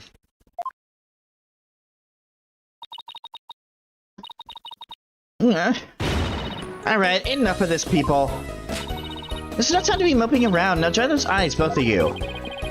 You're the one who's crying, Athena. Technicalities. Look, we have work to do. We have to take over. Take over what exactly? Apollo Space Center case, of course. As no verdict's been reached, there's still a chance. I agree with Athena. We should... I was worried about that. I agree with Athena. We should pick up Mr. Starbuck's defense. We have to avenge our fallen comrade, right, Daddy? Apollo hasn't exactly fallen. He's still alive, you know. Good. Now that we have that settled, let's get going. Come on, we gotta run. Wait, right now? Now? We better not be running the whole way. There she goes. I better go catch up. Can you take care of the office, Suzie? Sure thing, Daddy. Let's be careful out there. In the meantime, I'm going to bake you some cookies and fill up my magic panties for you. Suzie seems to be feeling a little better. I can always count on Athena to perk up everyone with her enthusiasm. Oh, she's back. Don't mind me, just forgot a few things. Wallet, phone, the documents, my bag. Sounds like more like you forgot everything. I can always count on Athena for that, too. Alright, you two. Let's be careful out there.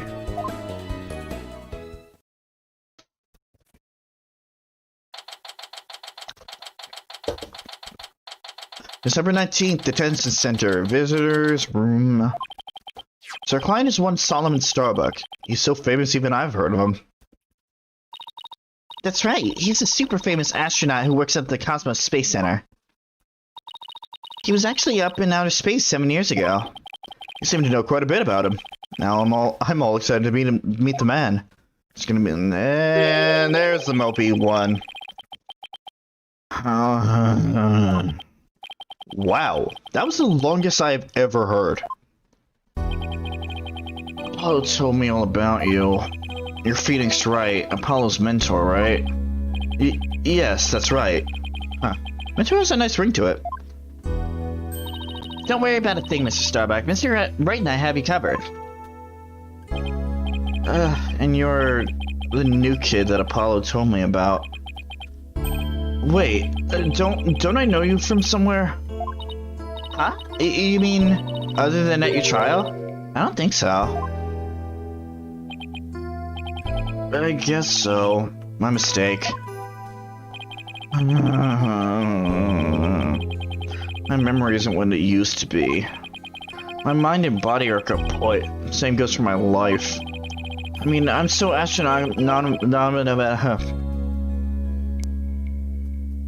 that again. So astronomically unlucky that I had a bomb go off in the middle of my trial. Trying to defend me would be like trying to enter the stratosphere without a spacecraft. Yikes, he's seriously got to stop depressing himself.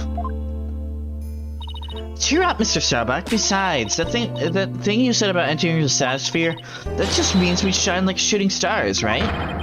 Like shooting stars, huh? You know, you're right. Why didn't I think of that? After all, that's what we were put on this earth to do, right? To shine like stars.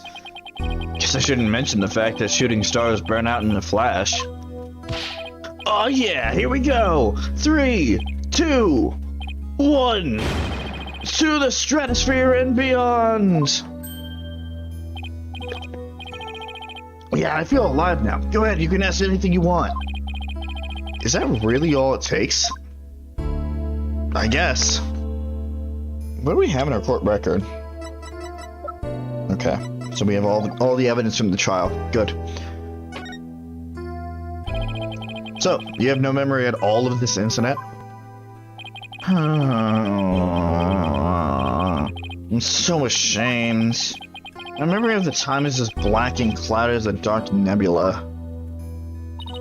Still, it's strange you don't remember a thing. Are you sure you didn't take one of those anti-anxiety pills like they said at that trial? You got it all wrong. I told him during the investigation, too. I don't know anything about any drugs. I never took any medication, I swear. It is true I developed a fear of space because of what happened 7 years ago. And I was taking medication secretly every now and then when my anxiety got bad. Having a fear of space is not something an astronaut can brag about, you know. Oh, so... the so-called Hat One miracle. That must have been a terrifying experience. But I'm still an astronaut at heart, come what may. I would never take any drugs that might impede my performance just before a launch. That launch meant everything to me. That's more certain than the theory of relativity. He seems like a complete different person now. This is the face of the astronaut I know. But the tranquilizers were found in your system. Yeah, see, that's the thing. But I don't know why. I'm done for. If you didn't take them, then maybe someone slipped them to you. Exactly, that's what I thought. It must have been the real culprit. My medication was in my locker. Anyone could have gotten their hands on it. Maybe the real culprit also planted the detonator switch in your pocket. Yeah, that's gotta be it. I've been framed. I'll say, they even managed to plant your prints on the switch before slipping it in. It's a real possibility. Do you remember anything else that might be relevant? Anything at all, no matter how small. Like about the murder weapon, for example. That knife. I think it came from one of the Space Center's utility kits. Utility kits? Yeah, staff who work on machinery a lot are given these special toolkits to use. All the technicians have them, so I doubt you could prove whose knife it is.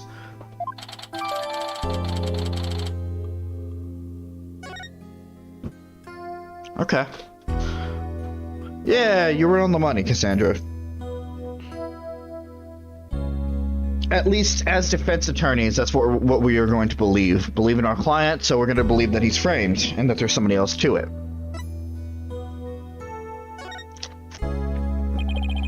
As I recall, your last trip into space was 7 years ago, right? That's right. It was a pretty rough experience. During that mission, we had all kinds of problems with the craft.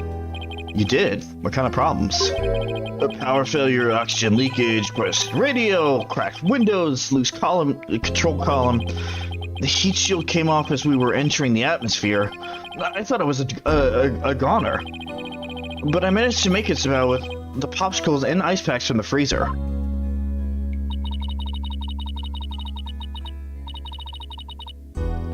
No wonder they dubbed it the Hat One Miracle. It's a miracle you made it back. Space is a boundless place. That's why it continues to capture people's imaginations. But the vastness of space shows us how insignificant we are in the scheme of things.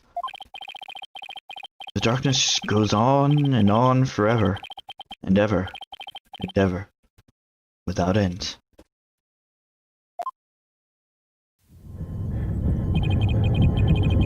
There was nobody else there. Nobody was gonna come save me. I was all alone.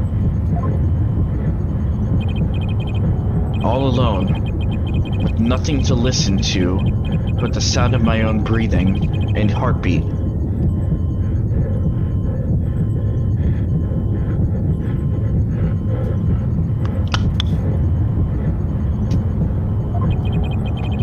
I kept scrambling to make repairs, but I couldn't keep my hands from shaking.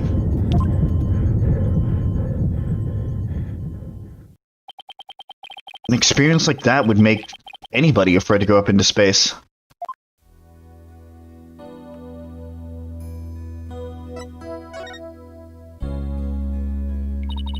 With the experience you had, weren't you dreading this mission? What? No way. Of course not. Even now I want to go up into space so bad I can barely stand it. I want to shake off Earth's gravity at escape velocity and spin around weightless. But you have to admit it was pretty harrowing. Weren't you even a tiny bit afraid? I was afraid. Of course I was. Still am. But space is man's final frontier, an unknown world. The cosmic truth is out there and waiting for us somewhere. The cosmic truth, huh? I guess there are people looking for the truth in every walk of life. No matter how afraid I am, I'm sure I can manage. If I give in to my fear, I'll never find the truth. As long as I don't give up, I can keep up the fight. One thing's for sure, Mr. Starbuck's passion for space is undeniably the real deal.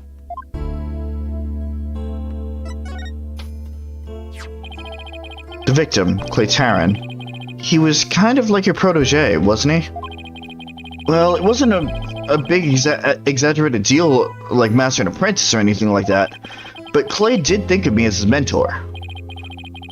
The mentor and the protege. What a combination they must have been.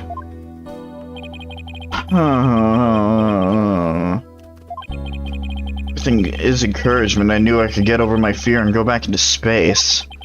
But now... Clay must have been really encouraging, huh? Yeah, it's funny, really. When I'd hear him shout, "You're fine!" I always got the feeling everything really was gonna be just fine. You're fine? Apollo says I'm fine, and you're fine all the time, too. Okay, I'm not going nowhere.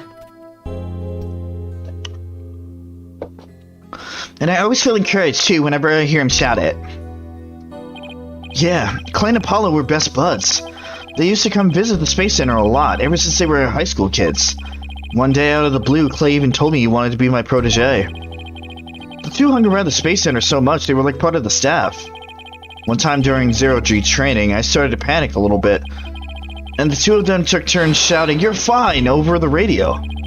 It was a simple thing, but it was exactly what I needed to hear. So I'm fine and you're fine were like Apollo and Clay's secret phrases, huh? I wish I could ask Apollo more about Clay and their relationship now. Speaking of Clay, how do you suppose he climbed down the ladder with you over his shoulder?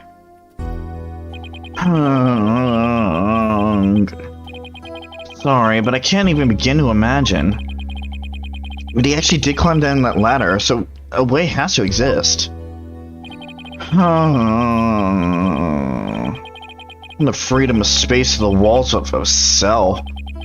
But that prosecutor said the dark night sky isn't half bad through barred windows. You're fine. Solomon's Soul Starbuck is fine. Everything's gonna be alright. Huh? And Athena Sykes is fine. Come on, Mr. Wright. You too. Do I really have to? Phoenix Wright is fine. I can't hear you. Phoenix Wright is fine. We'll get you back into space yet, Mr. Starbuck. Believe in your own innocence and have faith in us.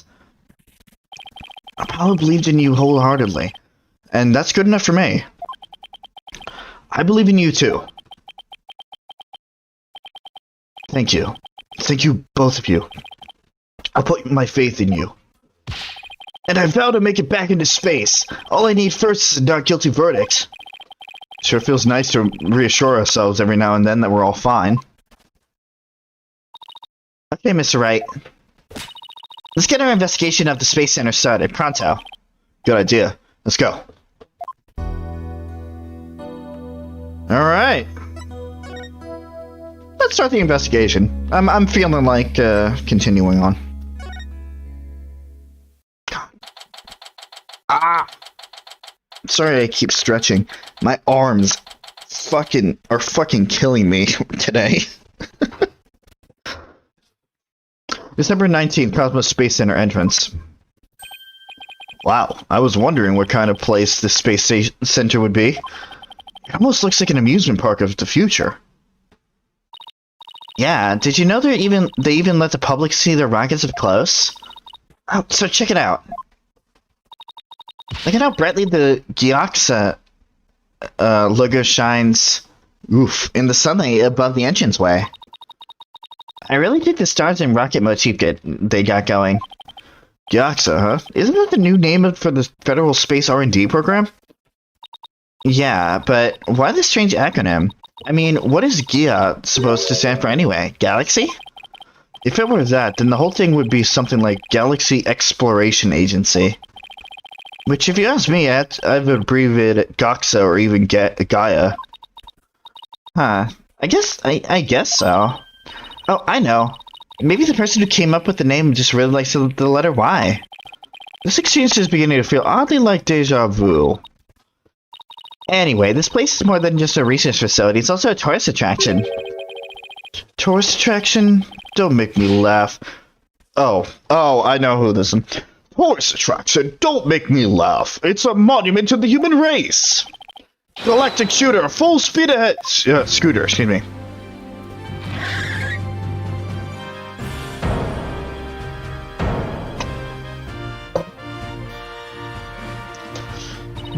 Yikes. Who's this geezer and what's he want? Look upon me and look well. Behold the great power of space science. Pardon me, but you are... My glorious name is Yuri Cosmos. I am the director of the Cosmos Space Center, Excuse me. I'm the director of the Cosmos Space Center, the center of the cosmos. Boss, that was pretty groan-inducing. If this person is the Space Center's director, then that means... Aha, so you were one of the first to discover the Clay's body, weren't you? And who was the first person to find the victim? Actually, there were two of them. The Space Center director, Yuri Cosmos, and Detective Candace Arm. That is correct. I was honored to be the first man in all of space and time to discover the body. But let's talk of the incident. Are you by any chance the space police? You can't tack the word space onto just any old thing, you know. We're Mr. Starbuck's lawyers. We're here to investigate his case. Oh, and we're Earth lawyers, by the way. Ah, I see. Yes, I've heard about you. In that case, my esteemed privilege, I grant you permission to investigate. I trust you are appropriately grateful. Now go ahead, have at it. I can already tell he's going to be nothing but trouble. Don't let him hear you say that, or you'll see what trouble really is.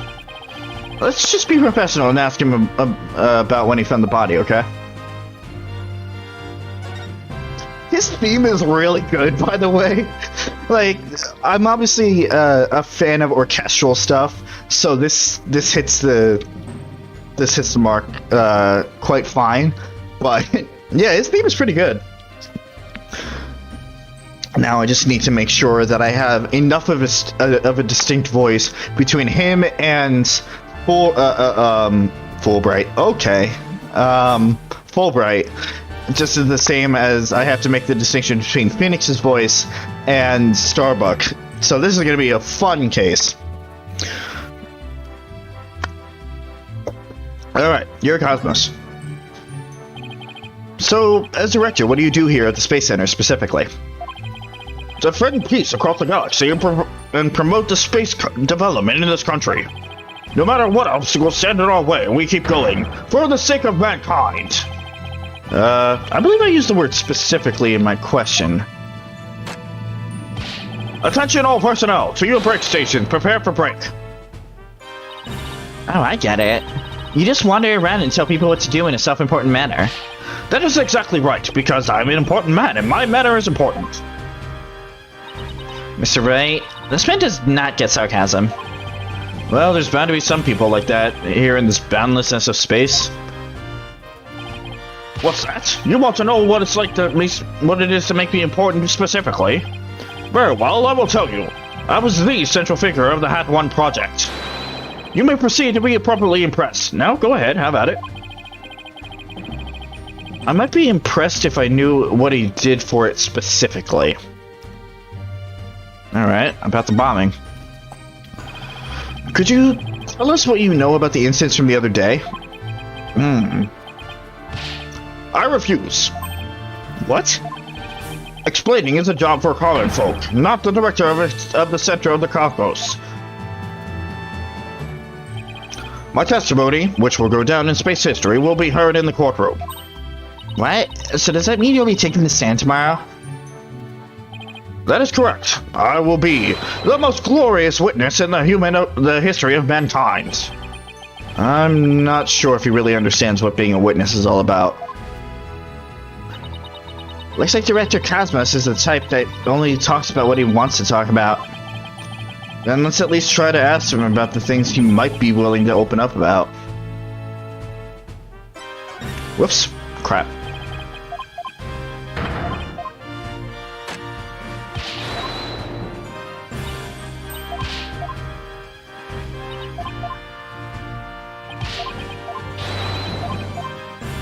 Okay, tell us about the Hat 1 project.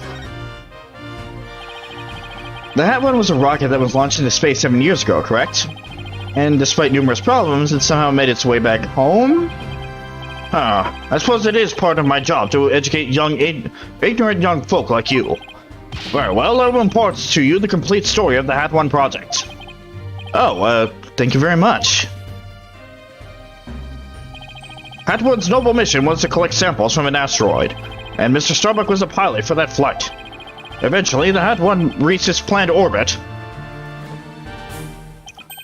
From where it launched the Hope probe towards the asteroid belt. From there, the Hope probe began its lonely journey into the far reaches of space. Then, after a terrifying struggle, the Hat 1 returned safely to Earth. That struggle was the incident known as the Hat 1 miracle. That struggle was when the incident known as the Hat 1 miracle occurred, correct? Correct, and it was truly a miracle. Of course, they just had to turn the ordeal into a movie. As for the Hope probe, it did eventually arrive safely at its destination. It obtained a few samples from the asteroid and returned to Earth but a few days ago. So what kind of samples are they? What's in them? The samples are scheduled for analysis in the near future. We haven't had time since they just came back the day before Terran's murder. Regrettably, we had no time to inspect the samples due to everything that has occurred. But this puts our space development program ahead of other countries by several years. That's quite impressive. I guess this guy isn't a loudmouth braggart after all. In the golden age of space development, our predecessors were successful in bringing a moon rock back. That is the greatest achievement in the history of the Space Center. The public fell in love with space and all of its glorious potential. A moon rock, huh? I remember that being big. Our endeavors with the moon rock lives on in our work with these asteroid samples. I wanted to bestow new hopes and dreams for the future of mankind once again. That is my mission as the man who stands at the center of the cosmos. I hear there's a lot of research into moon rocks and stardust from the asteroids these days. They say the results could potentially have a huge impact on all of civilization. It sounds like we're in this new space race with every other country out there. It's like, it is like it. What? Bite your tongue. It's not for anything so base as money or politics. It's for the brilliant future that awaits mankind, and all for my illustrious mission. With the recent budget cuts, my staff tells me finances are tight, but I won't hear it. I guess even a space program has to watch its budget. By the way, you seem awfully knowledgeable about this kind of thing.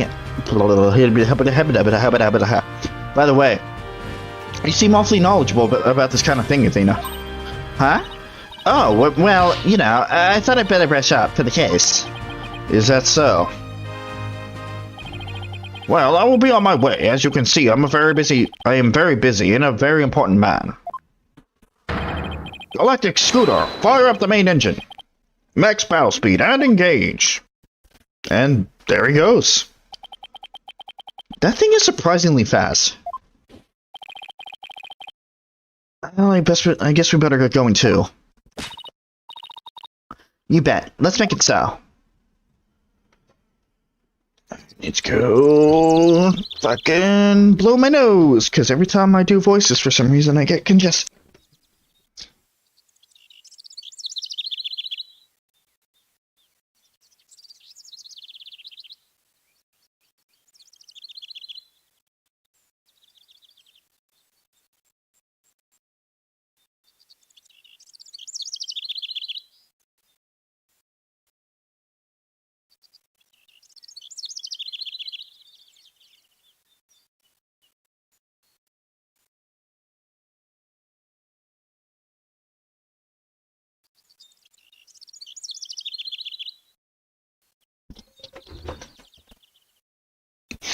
Alright.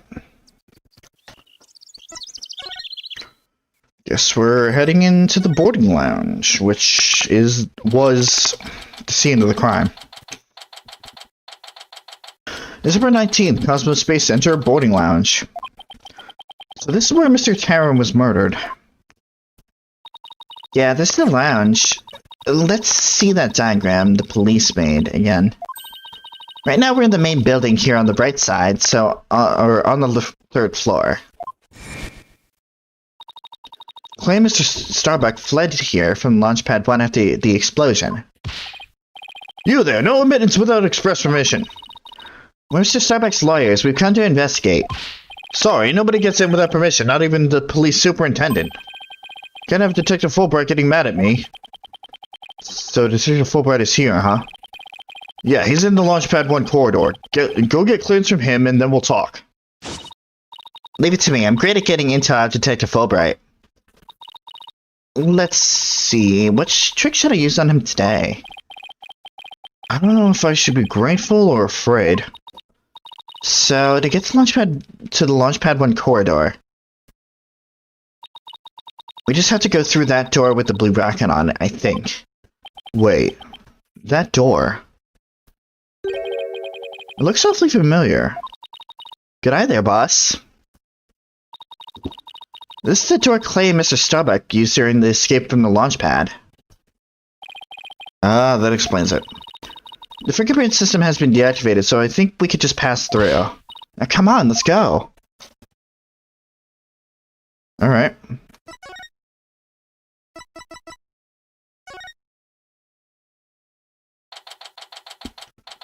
December 19th, Cosmos Space Center. Launchpad 1 corridor. So this is it, huh? This is the corridor that the two of them used in their escape. Yep, this is the only thing connecting Launchpad 1 with the main building. I see police tape down at the other end. Guess we won't be looking at the launchpad. After the explosion, the whole corridor must have been filled with smoke. The launch pad itself was probably a sea of flames. Must have been pretty scary for them. Now, where could Detective Fulbright be? Hey, I think that's him over there. What should I do? Which path is the path of justice? He seems to be lost. That's funny. This corridor is a straight shot. Huh? Ah, it's you lawyer people. Welcome to the Space Center. Enjoying a relaxing day off, are you? Here for a little rocket sightseeing? We're here to investigate the scene, same as you. Do you have any info to share? Boss, if he acts all reluctant to give information, we hit him with the whatever shall we do act. I'm sure he'll fall for it. Got it? Are we trying to catch the unruly family dog here or something? Info in the case, huh? Alright, I'll gladly share some with you. Huh? What just happened? Detectives and lawyers seeking truth and justice side by side. I like it. Just take whatever you want from me, you info bandits. I'm in a generous mood today. I don't know. There's something weird about Detective Fulbright today. Well, we need information, so let's run with it. If you say so.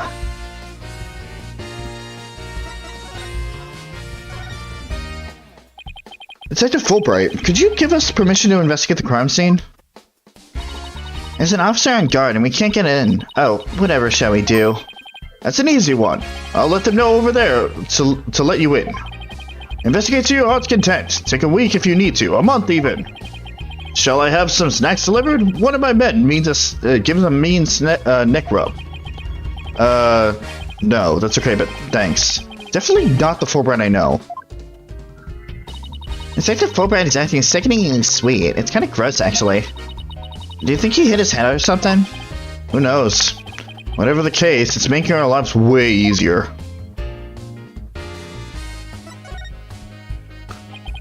You were here at the Space Center at the time of the incidents, weren't you, Detective? That's right. I was here on a security assignment. The police are required to secure rocket launches now? I didn't know that. Yes, well, you know us, to serve and protect. The explosions occurred here while I was on duty, so I started leading the investigation. He's leaving out a lot of details, but okay. Could you tell us more about what happened? Of course, a bomb went off on the second floor of the main building. Right after that, the one over in Launch Pad 1 also blew sky high. So I immediately instructed the visitors and employees to evacuate to the shelter. The shelter? That's right. There's an evacuation shelter in the basement of the Space Center. It's there for accidents and emergencies and the like. So where were you when the first bomb went off? I was on duty on the 4th floor. It was quite the madhouse, I tell you. The elevator wasn't working on account of the explosion. And the stairs on the 2nd floor were destroyed, so we couldn't go that way. Wasn't it impossible to get down to the basement shelter? No, we lowered an emergency ladder from the 4th floor window and escaped that way. It was a folding ladder, so it wasn't very stable, but at least it reached the ground. After I secured the ladder, I left to take another look around for any survivors. Once everyone else got out safely, I made my way down too and headed to the shelter. Wow, what an ordeal. But climbing down an emergency ladder kind of sounds fun. Thank you for your answers, Detective. They were very helpful. Just a moment. I have some more information to share with you. But don't tell Prosecutor Blackwell, okay? Wow, and Prosecutor Blackwell usually has you on a strict leash, too. Well, never mind that. I just thought you should know that there was a witness. Could you tell us more about this witness? Sure thing. The witness was a Space Center employee who was on the 4th floor. When she was climbing down, while she was climbing down, she looked through a window into the 3rd floor lounge. So she was looking into the crime scene from the outside. That's right. It was just a matter of chance that she saw something important. Not that I know what she saw exactly yet, though. You don't? But that's the most important thing of all. Don't you worry, I'll get around to interviewing her soon enough. She should still be here somewhere in the Space Center. You might even run into her. 4th floor employee, huh? Alright. Thanks for the info, Detective Fulbright. Gee, you sure are being cooperative, Detective. A little too cooperative, even. Yes, well, actually, Something you can't talk about? Yeah, something like that. Anyway, never mind. Don't worry about me. Well, I'll be on my way now.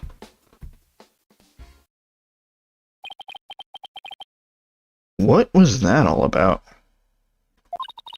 Something is definitely going on. I'm going to get it out of him the next time I see him. Okay. Not so sure he'll talk about it, though. Well, we have permission to investigate now. Let's head back to the boarding lounge. I mean, if it makes the investigation go smoother.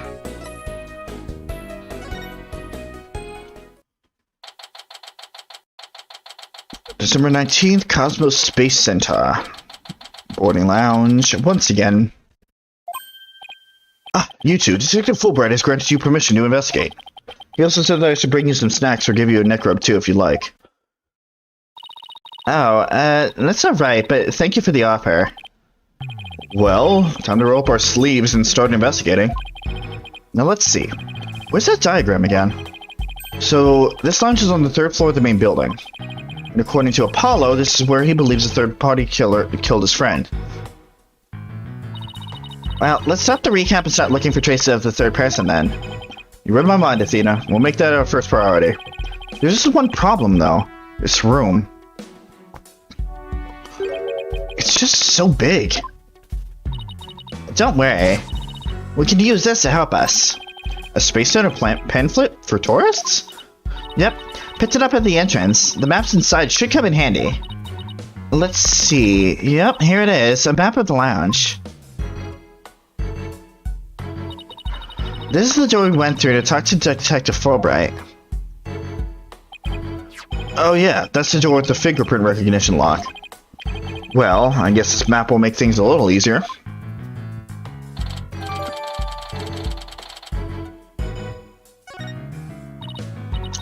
Yeah, no more excuses. Let's track this down the third person. Wait, there's just one more thing. What's that strange creature moving on outside the window? Oh, boss, it's just a holographic image. Oh yeah, I knew that. That's a relief. There should be a button somewhere in this room to turn the image on and off. That's what it says in the pamphlet anyway. The only reason you're so eager to start is so you can push that button, isn't it? And what's wrong with that? Let's just look for the button while we're looking for clues. Alright, fine. Let's get to investigating. I want to take a look at that pamphlet real quick.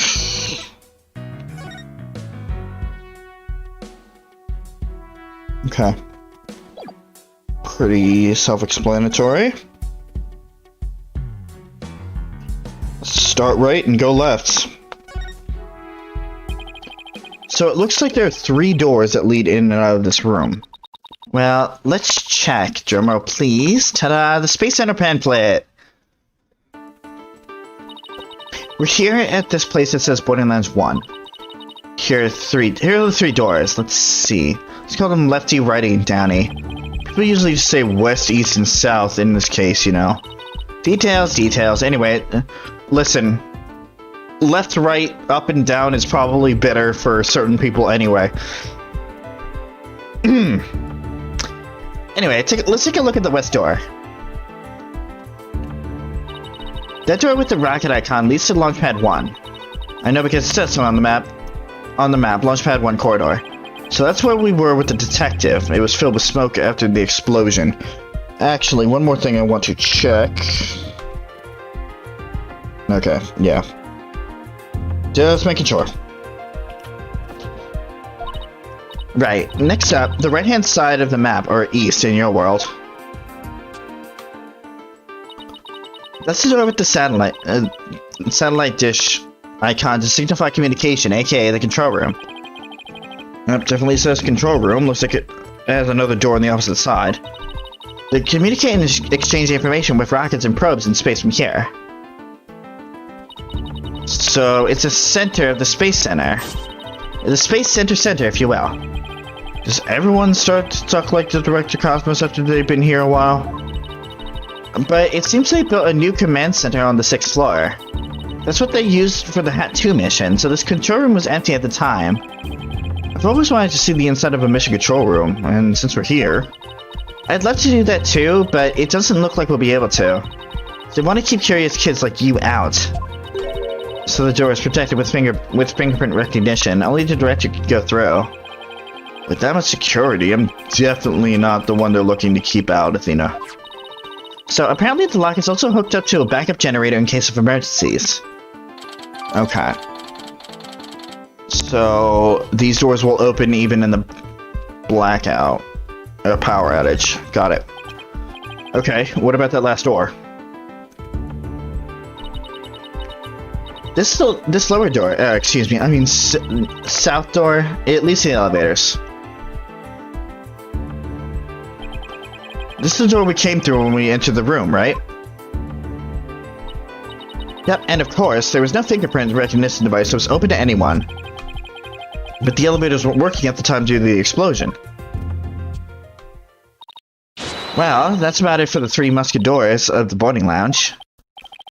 Thanks. Understanding the layout of the lens should help us understand the case. That's why I thought we'd better have a good grasp of where all the doors go.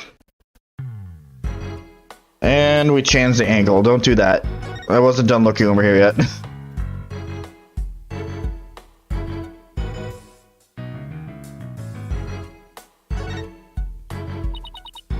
A window, and it's right next to the holographic image too. I bet it's here to keep people, to help people see the stark contrast between reality and virtual reality. Way off. It says emergency ventilation. You know, the clear smoke from a fire. See, it's pointing out. It's alright. Getting a lot of bubbles in my system. See, it's pointing out the virtual insanity of reality. Okay, Athena. No matter how I look at it, all I can think of is torture device. But I guess it's a training device for getting used to zero gravity.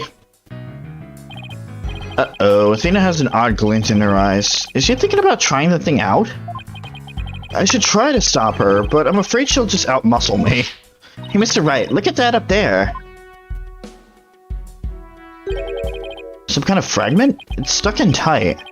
Oh, so that's what the glint was all about. It kind of looks familiar. I think it's part of an oxygen tank. I think you're right, but if that's here, it means Clay's tank ruptured after they arrived at the boarding lounge. So Prosecutor Blackwell's theory that Mr. Starbuck dropped Clay down from the ladder must be wrong. This proves that both the astronauts were alive when they reached the boarding lounge. So Apollo was right. The scene of the murder wasn't the launch pad. Way to go, Apollo. Way to go, Apollo, indeed. Okay, fine, Cursor. You want me to look at the window? Let me look at the window. At first glance, it looks like a peaceful landscape, but then there's that creature. Didn't the help probe go to some planet? Maybe this is what its surface looked like. I don't know. I think it would have made the news if they discovered a creature like that. It did make quite a bit of news, though, when the probe did come back. Yeah.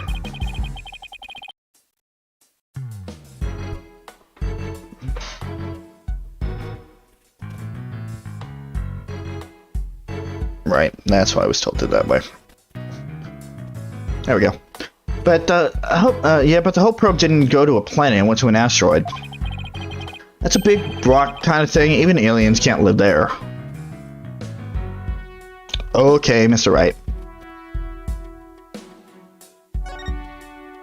That's some pretty futuristic looking furniture over there. According to the pamphlet, those are no ordinary chairs. They're like amusement park teacup rides. You can power them yourself, it says. If you spin the table, your chair... I would really like to stop burping. If you spin the table, your chair spins too. Why would anyone want to have something like that here? It's for astronauts who have trouble with the device on the ceiling. no vertical spins.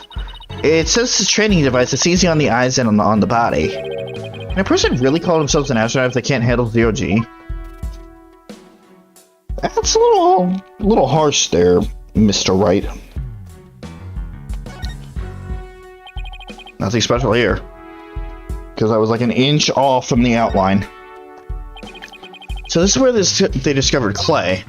Yeah, he was already dead when they found him. Let's take a look at the photo. So he was stretched out like this, and... Huh? What's that thing that looks like a thermos? That's the thing that Prosecutor Blackwell mentioned when I was in court with Apollo. He said that it contains asteroid samples. Oh, right. Director Cosmos mentioned something about that too, didn't he? Thought that they were brought back only 5 days ago by the probe that launched the Hat 1 Hat 1 launched. I wonder what they look like. Do you think they'll let us see? Let's think about that after we solve the case, okay?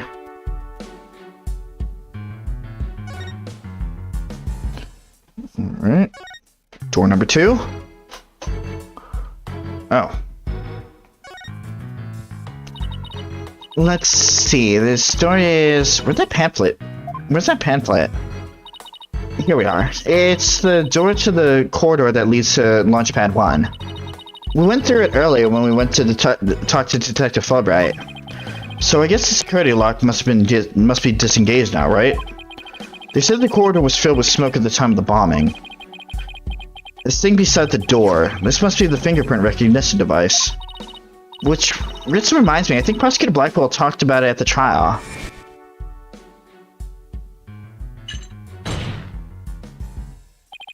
The notion of a third party in Launchpad 1 is utterly absurd.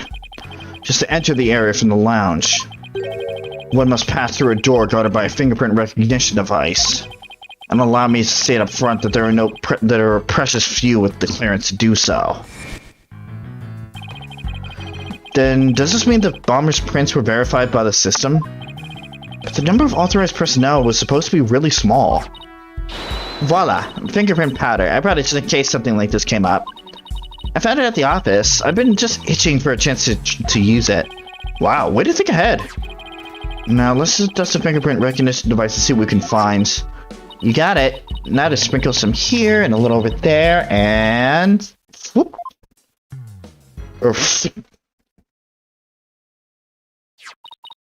Let's see what we have here. Oh, we got something. Aww. It's only a single set of prints. Isn't that a good thing? Sure wish we could figure out whose prints these are. Though I doubt we'll be so lucky as to get the culprit's prints on the first try. Well, I'm willing to bet that Detective Fulbright has some fingerprint data. Right, and there's security footage from this door, too. Yes, here it is. It came up in court the other day. I wish we could see the part of the footage just after this bit. Oh, because that would be right before the murder, wouldn't it? Let's ask the detective. With the mood he's in, he'll probably show it to us right away. Yeah, he's in almost too good of a mood today. Let's go see if we can find him again once we're done in this room. Cool. So this is the fingerprint recognition device. I guess you put your hands on this hand mark. What? Well, I guess when you could try. Now, to line up my hand with the outline. Don't, Athena, this thing is related to the case. Get your prints all over that, and the next thing you know, you'll be named as suspect. How could we be so cruel to a little girl like me? I'm not buying those tears, Missy.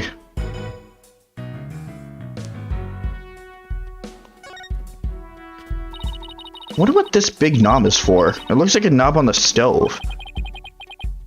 That was Athena saying that. Well, it's the same shape, but I think that's where the similarities end. I mean, it's behind a glass pane. What sort of stove would require a knob security like this?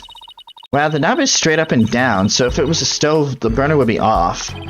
Right, if it was for a stove. I still wonder what it's really for. This thing turned on by a knob that's not a stove? How about a rocket engine? If you had to start the engine here, the rocket would take off before you could get in. And I guess all we can say for now is that it's a mystery knob. But it's probably important.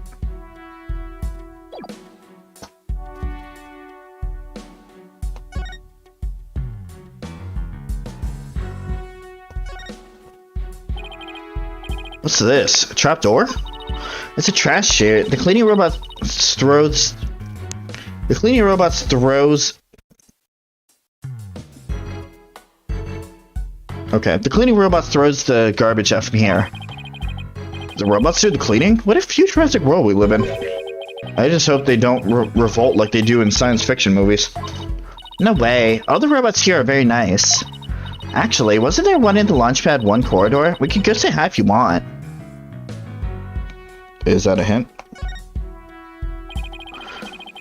Here's another amazing piece of equipment. Walk on the surface of the moon, it says.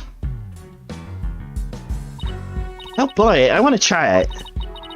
Gravity is weak on the moon, so I bet I could do mid-air somersaults. We're still on Earth, remember?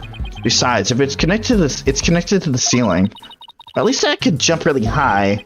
There's a sign on the wall that's very clearly says, don't jump too high. What good is this thing? Didn't I say in the beginning, walk on the surface of the moon? Where is Athena? Oh? Hey, I see something shiny down there. Let's take this cover off then.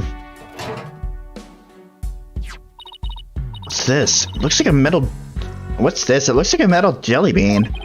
It's really small, but I think it's a bullet. It's only about 2 or 3 millimeters in diameter. Let's see. That would make the caliber... 10? Caliber refers to the diameter of a gun's barrel, right? Yes, but I've never heard of a 10 caliber gun before. Or .1, whatever. This bullet must be for a special kind of gun. That was Phoenix saying that. What if you tried firing a bullet this small with a regular sized gun? It would just fall right out. Yeah, it must have been a really small gun. Wonder how the bullet ended up here. I mean, we're in the bottom left on the south side of the room, according to the map. That's pretty far from where Clay's body was. Maybe the police didn't think to look here. Yeah, leave it to Detective Fulbright to accidentally hand us over the card we need.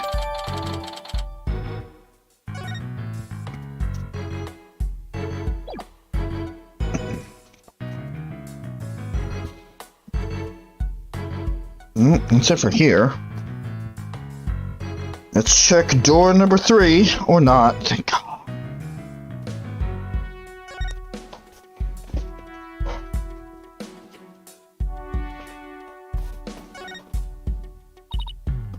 Oh, a mirror. How thoughtful of them to put one here. Thoughtful? So the ladies can fix their makeup. One's appearance is just as important in space as it is on Earth, you know. You never know when you're going to run into some other life form after all. I doubt anyone who thinks like that would ever become an astronaut in the first place.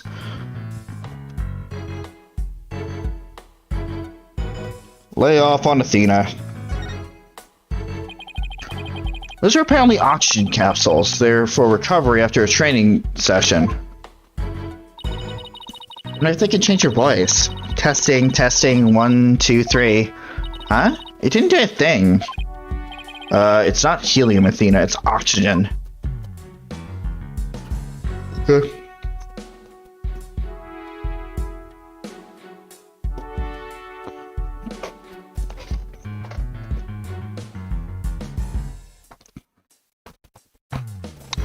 Alright, I will be right back.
Alright. What did I miss here?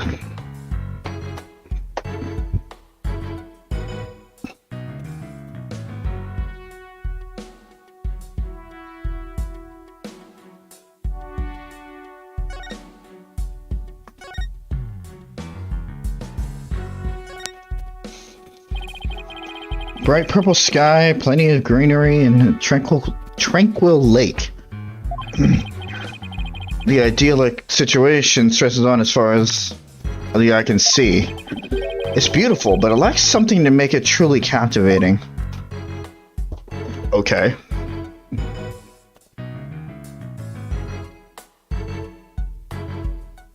Camera, of course. It's must be the security camera that recorded the astronauts making their escape. Oh, let's commemorate this occasion with love and peace. If you're done now, shall we move on? Yeah, okay. But just one more for the road. Peace. Very mature. Okay.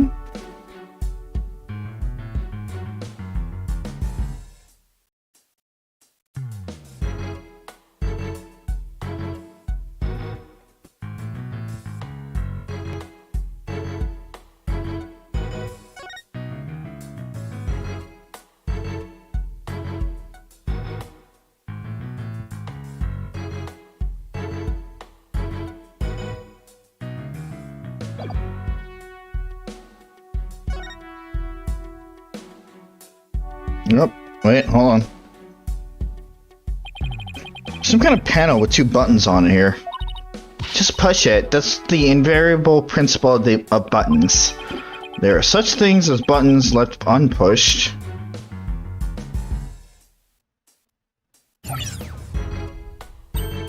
Hey, the giant holographic image disappeared.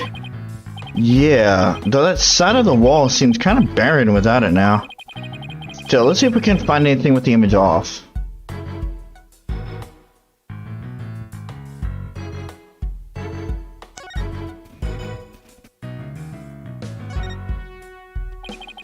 With the holographic image off, the screen is completely black, which for some reason makes me think of losing an argument to Prosecutor Blackwell in court. But at least it's got my brain revved up. I come up with my best ideas, it sounds like these.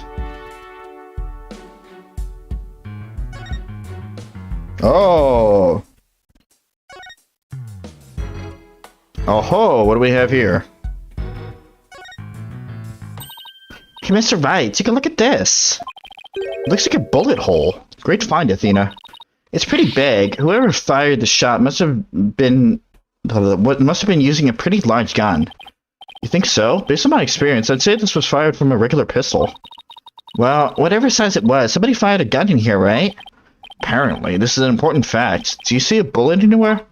No, the police might have taken it, though.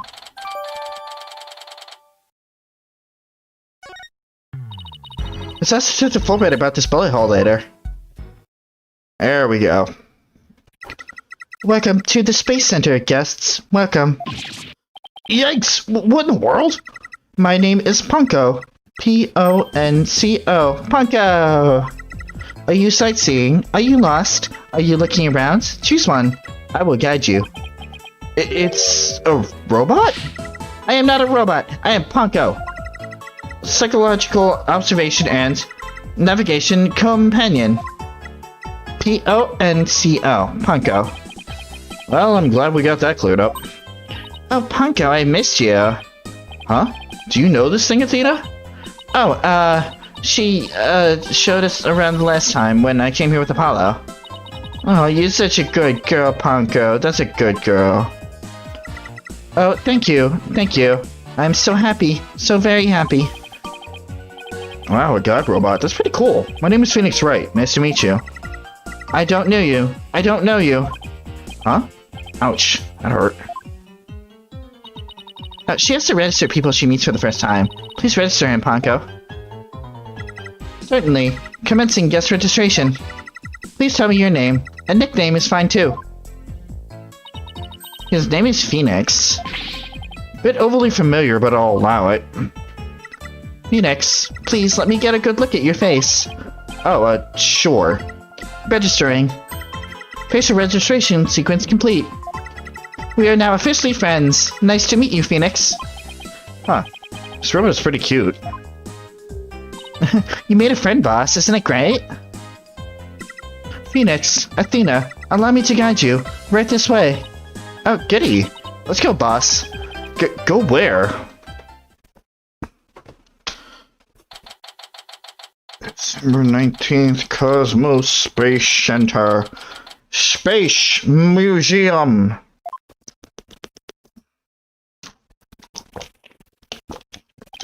Wow. What is this place? Is Rocket real? Welcome. The Space Museum is open to the public every day of the year from 9 a.m. to 7 p.m. Learn about the history of our nation's space development and the HAT-1 project. The rocket is just a replica, but it's the same size as the real one. The Space Museum. Oh, here it is on the map. Okay, so it's on the exact opposite side of the main building from Launchpad 1.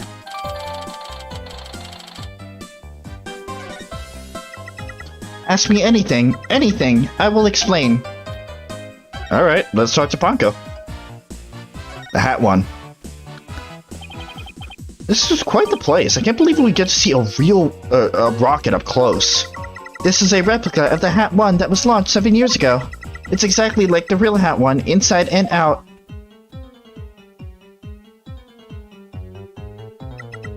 Its little brother, the HAT-2, was supposed to launch the other day. I wonder if Ponko knows why the launch was cancelled.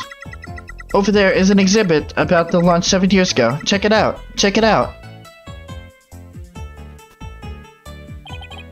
Spacesuits, photos, newspaper articles. Let's come here again on a day off. Hey, what's this a photo of?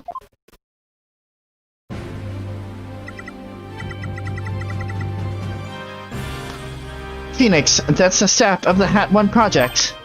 Oh, there's Mr. Starbuck. He looks so young and so different. And that's... What is it, Athena? Is something wrong? Oh, nothing. I just thought Mr. Starbuck looked really young too, that's all. Well, it was 7 years ago after all, so that young guy standing next to Mr. Starbuck is Clay Terran, the victim. So they were mentor and protege even way back then. And he's even got one of the staff jackets. Looks just like a regular old staff member. No, Clay was still a student then. He just borrowed one of Solomon's old jackets. Ah, okay, that makes sense. Clay would have been still in high school 7 years ago. Everybody looks so happy. This space museum is great. What fantastic exhibits. This area used to be Launchpad 2. That's why the only entrance is on the 3rd floor. Wouldn't it be better if they just made a ground floor entrance instead? There was talk of it, but they had to scrap their plans because of budget cuts. Budget cuts! We need more money! Who would record that kind of information into a guide robot? While it was in space, the HAT-1 launched a probe called Hope. The Hope probe collected some samples from an asteroid and returned 5 days ago. That's what the director Cosmos said too. He told us it came back the day before Clay was killed. And here it is, the Hope space probe.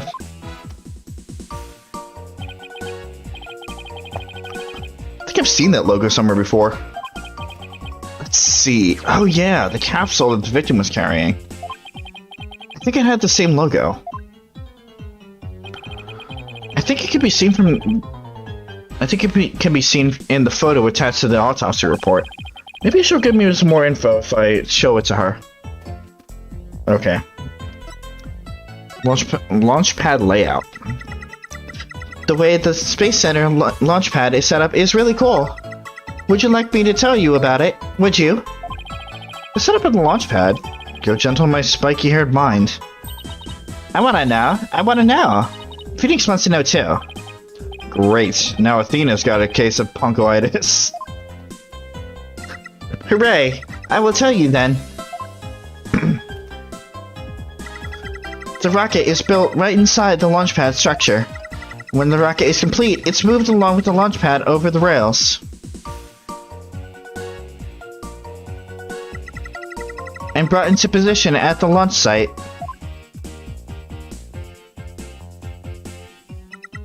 Isn't it cool, isn't it? We used to have a big budget, so that's how we could build it all. Very cool. Grand setup that suits an important place like the Space Center.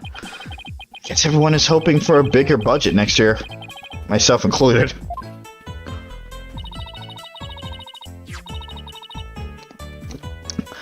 I'm guessing the whole thing is operated from the control room, huh? That it is, but can also be operated from the new command center too. Either way, the safety lock in the boarding lounge has to first be disengaged. I guess before a big move like that can be carried out, there are all kinds of procedures.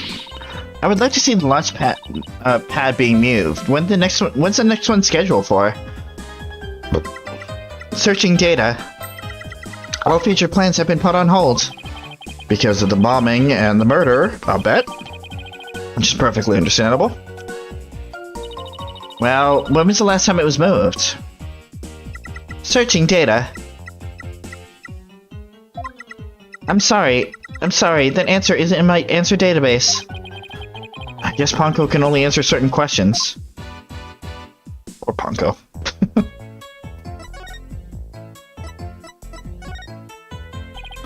Ponko, do you recognize this capsule here in the top right? Checking. Register data. I know. It's the Hope capsule. It was carried inside the Hope probe. It contained the asteroid samples, right? Yes, it was designed to store the samples gathered by the Hope probe. It's been stored in the safe in Launchpad 1 ever since it returned to Earth. It must not be removed. Don't worry, Ponko. Don't worry, Ponko. The people in charge already know what happens. They do? I must ask them later. So, the capsule was being kept inside Launchpad 1, huh? The Bickley was trying to carry it to safety after the explosion. The Space Center staff must have really been excited to finally get the capsule back. But it's a pity this incident occurred before they got a chance to check the contents. Well, the police took it as evidence, so they'll have to wait a little longer. Hope capsule.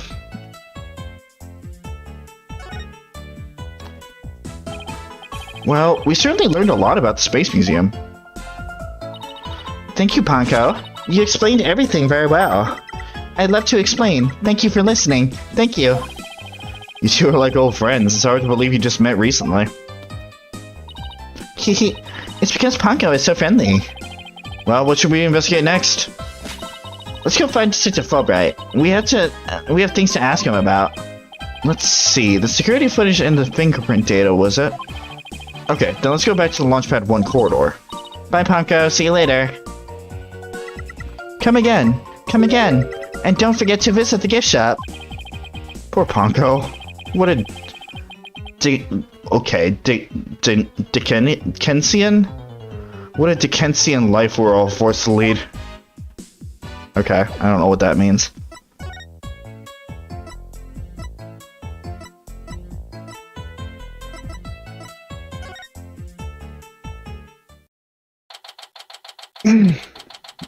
December 19th, Cosmos Space Center. Launchpad 1 corridor. What should I do? Which path is the path of justice? There's Detective Fulbright. He still seems to be lost, even though it's a straight corridor. Let's hope he's still in a cooperative mood as well, on. If he doesn't cooperate, I'll just have to use my powers on him. You mean that lady in distress bit?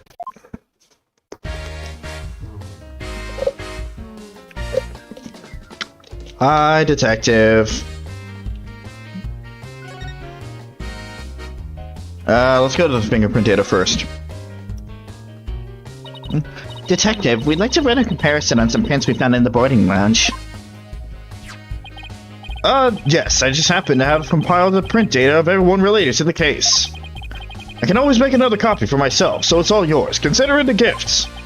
This is quite a bit of data. Well, when I said everyone, I meant it. Prosecutor Blackwell said to dig deep, so that's what I did. It sure took a while, though.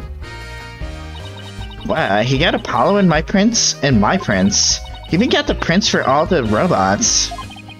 Guess when Blackwell said to dig deep, Fulbright didn't bother to ask how deep. Clay's fingerprints are here too.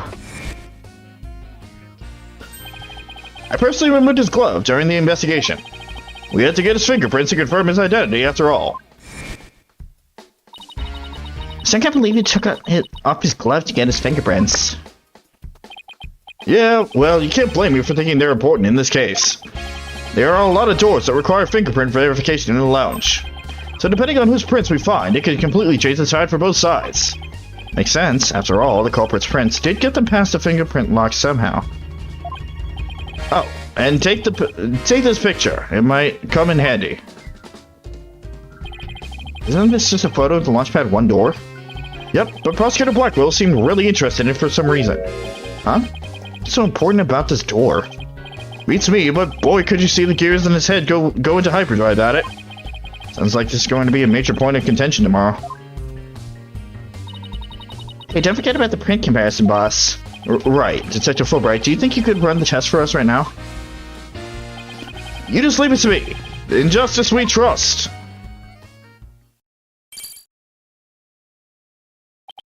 Okay, here we go. Well, it looked like it was Mr. Starbuck who opened that security door. Must have opened it when they went to go board the rocket. This heart must have been full of hopes and dreams and for a space adventure right then. Okay. It doesn't help. I'm a bullet hole at the scene.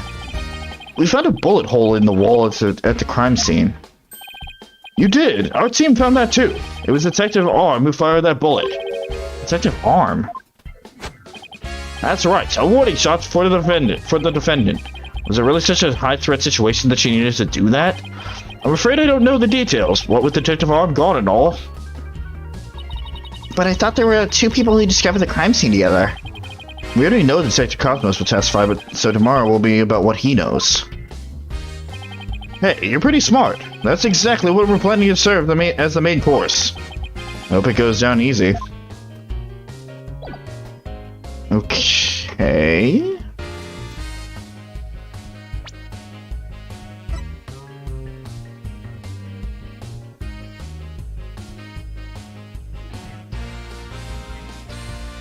Security camera footage. Right, okay.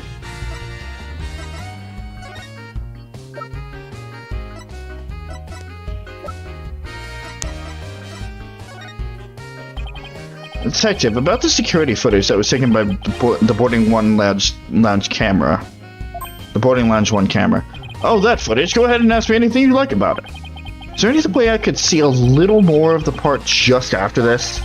Easy as pie. I'll be glad to show you. Here we go.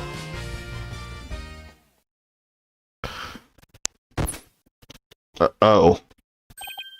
Huh? The screen went blank. Yes, apparently the after effects of the explosion damaged the wires. So there's no footage after this point. Why didn't you just say so from the beginning?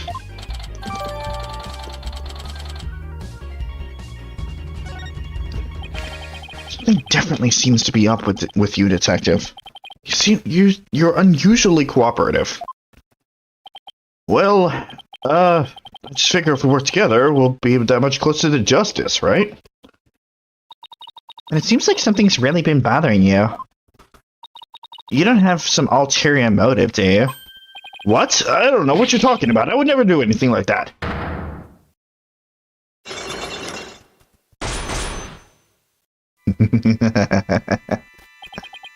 It's been a while. But those are definitely psyche locks. And an updated theme for them, too. We haven't seen these in quite a while.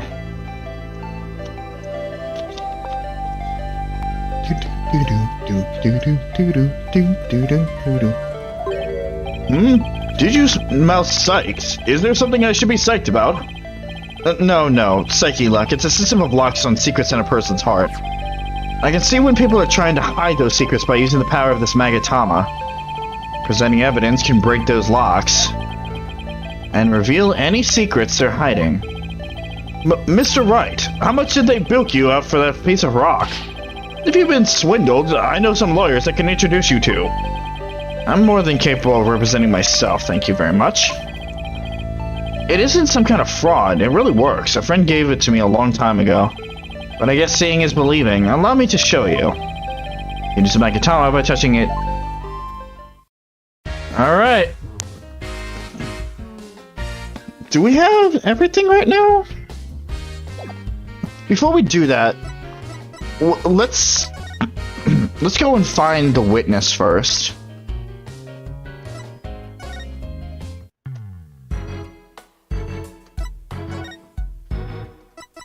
If we even can. Nope. Fuck me, I guess.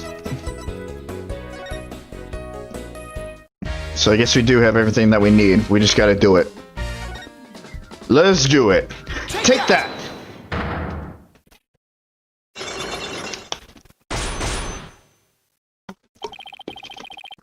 Wow, you're being cooperative.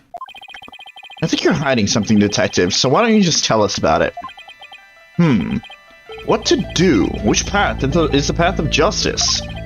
Sector Fulbright is really in agony. But this is the issue we're so torn up over. Well, gee, I wonder. I really understand what's been bothering you, detective. I truly do. Something happened that goes against your principles, isn't that right? No, I don't know what you're talking about. Until the explosions occurred, everything was just fine. Is that a fact? Yep, peaceful as peaceful can be. Everyone whistling a happy tune as they did their job. You never saw a more relaxed guard detail for a routine rocket launch. I don't think the guard detail was as relaxed as you claim, as long as this exists. The evacuation report, yes. Take that! Before the explosions, what was supposed to happen here was a rocket launch. And yet security was so tight they even brought in a special task force. I'd hardly describe that as a relaxed guard detail. Now hold on, just one moment. The entire nation had their eyes on this extremely important rocket launch. That's why I was called in as on special security detail. As versatile as you are, I can certainly believe that's true. But I say it's very strange that this person would be a part of that detail from the outset. Our, well, not most recent victim. Our first victim, Candace Arm. Take that! Detective Arm specialized in bomb cases. The fact that she was here on hand means that you people knew there was a possibility that a bombing would occur. You got me, Mr. Wright!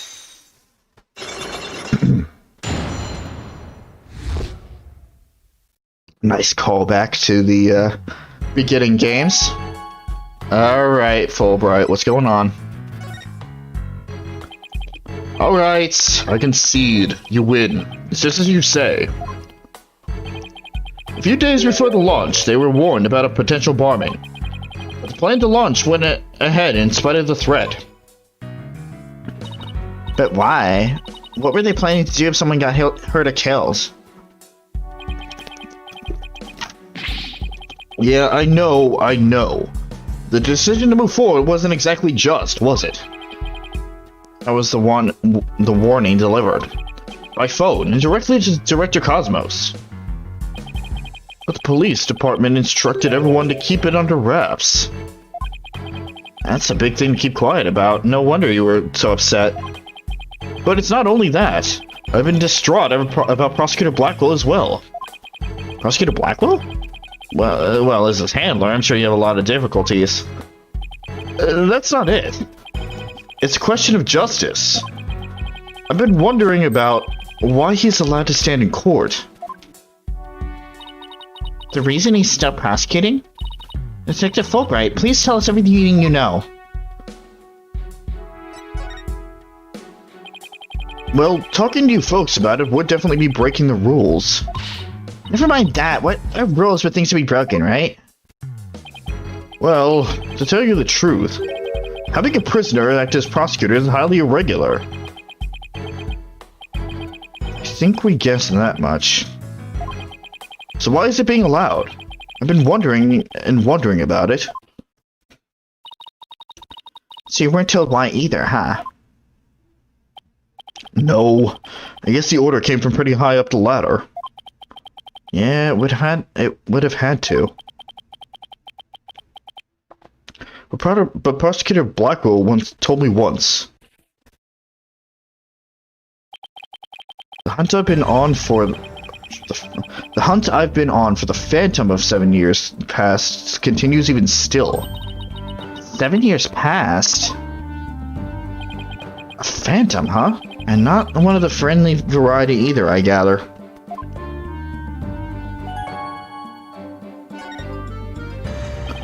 This Phantom of 7 years past, any idea who or what he might be talking about? Not a clue. But he seems to think that this Phantom is behind this whole incident somehow. Wait a minute, he thinks that may be connected to this case? Yep, this case has way too many similarities to what happened 7 years ago. For starters, that case happened right here at this very space center too. And in both incidents, the threat was issued via telephone. So that's why Prosecutor Blackwell thinks the incident is the work of the Phantom? Well, that's not the entire reason. I mean, if you want to talk about 7 years ago. That's when Prosecutor Blackwell was found guilty of murder. That messy case was what started the whole dark age of the law. So you see how this Phantom and Prosecutor Blackwell's conviction might be related. Yeah, I can see why he'd think that. This incident in the Phantom, not to mention Blackwell's past, it's almost inconceivable that they would come to a head here. This might sound crazy, but Prosecutor Blackwell can't possibly believe Mr. Starbuck is this Phantom person, right? I mean, he was acting kind of strange during the last trial and all. Prosecution appears to be ready as well. Silence. Silence.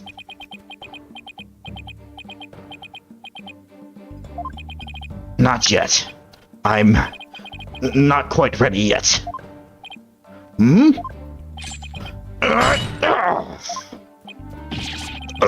Yeah, screaming. No, I doubt he thinks Mr. Starbuck is his Phantom. But I do get the feeling that he thinks the defendant has ties to them. Which is why he's acting so impatient. He's got a personal grudge against Mr. Starbuck. And that's not real justice. I've always trusted in Prosecutor Blackwell's judgment until now. But this time, I'm just so overwrought about it. If he's lost his ability to think rationally, I'm afraid it might lead to a false conviction. I've never seen Detective Fulbright so tormented.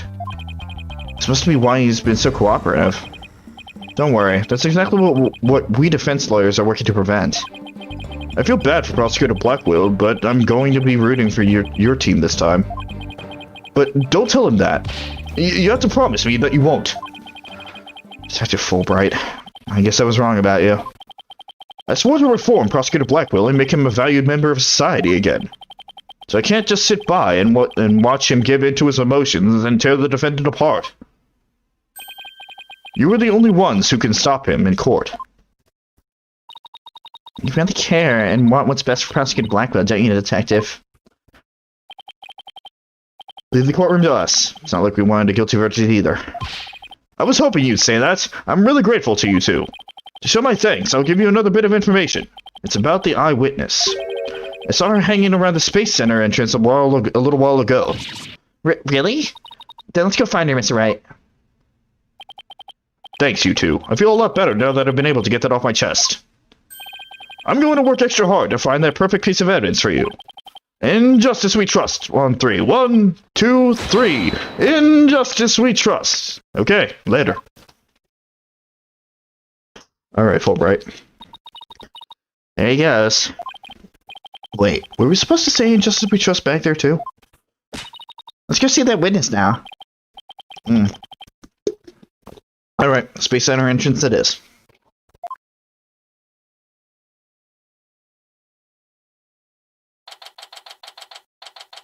December 19th, Cosmos Space Center. Entrance. The windows must be around here somewhere. Hello. Hello. Uh-oh. Don't tell me the witness is a robot. Hello. Come out. Come over here. Hello. Hello. Are you sightseeing? Are you lost? Are you...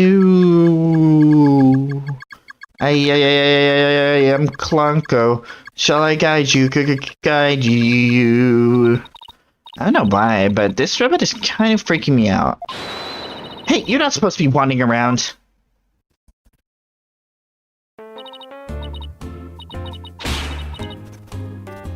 Okay. That's impressive that the head just keeps going on forever if I don't continue the dice box. This character. Again? Huh, I've had it with you, hunk of junk. Good. I'm outside. I'm wondering, when did that happen? Okay, welcome back, hunk of junk. You don't know how close you came. If you didn't snap out of it, I was going to put you on the curb on trash day. Nothing works better than a 42.5 degree karate chop. That's pretty specific. Excuse me, but are you the one who witnessed the murder? Oh, and I'm Phoenix Wright, the lead attorney for this case. How do you do? Huh. Big shot lawyers, huh? I'm Aura Blackwell. I'm a researcher developing robots here at the Cosmos Space Center. Blackwell? Could she be? And this good-for-nothing robot is named Hunk of Junk. My name is Hunk of Junk. My name is Clunko. That's mean, Miss Aura. Quit complaining. Your model number is PONCO2. Gah, but Miss Aura, everyone calls me Clunko. Quit your squawking already. No, what are you doing? No, don't. There. I bet you won't be talking back now. I will obey completely. Yikes, I better watch what wires I cross with this one. Alright. Last name. Your last name is Blackwell. Do you have a relative in the legal profession? You are correct. Simon Blackwell, who used to be a prosecutor, is... Shut up! Only speak when I order you to speak. Simon is my little brother. You know him? Yes, we met in court a few times, right, Athena?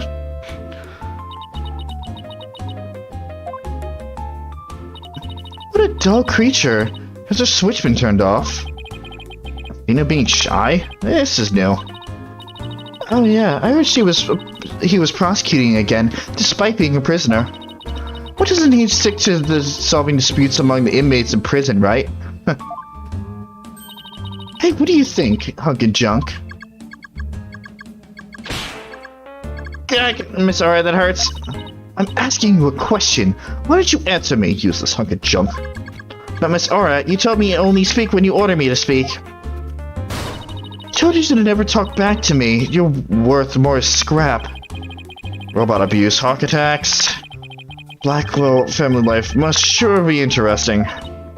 Well, do you have anything other questions? Wait, of course you do. You're a lawyer. It's not like I'm on Simon's side or anything. I just want to get this over with. Alright. So, you're the person who witnessed the incident? That's right. I was on the 4th floor of the main building. In the robotics lab.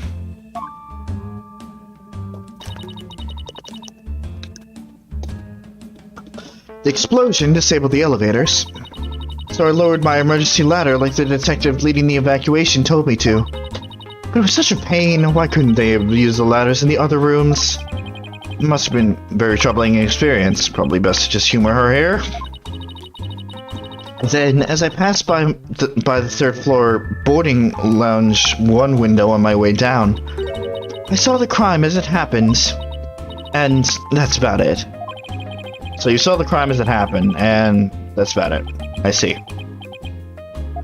Wait, what? You saw it being committed? This is no time to just not repeat. So you saw into the third floor lounge. The very scene of the crime. That's right. There's a small window on the right-hand side of the room. I looked through that from the outside. The room was pitch black, but I saw a shady figure holding a lighter in their left hand and a knife in their right.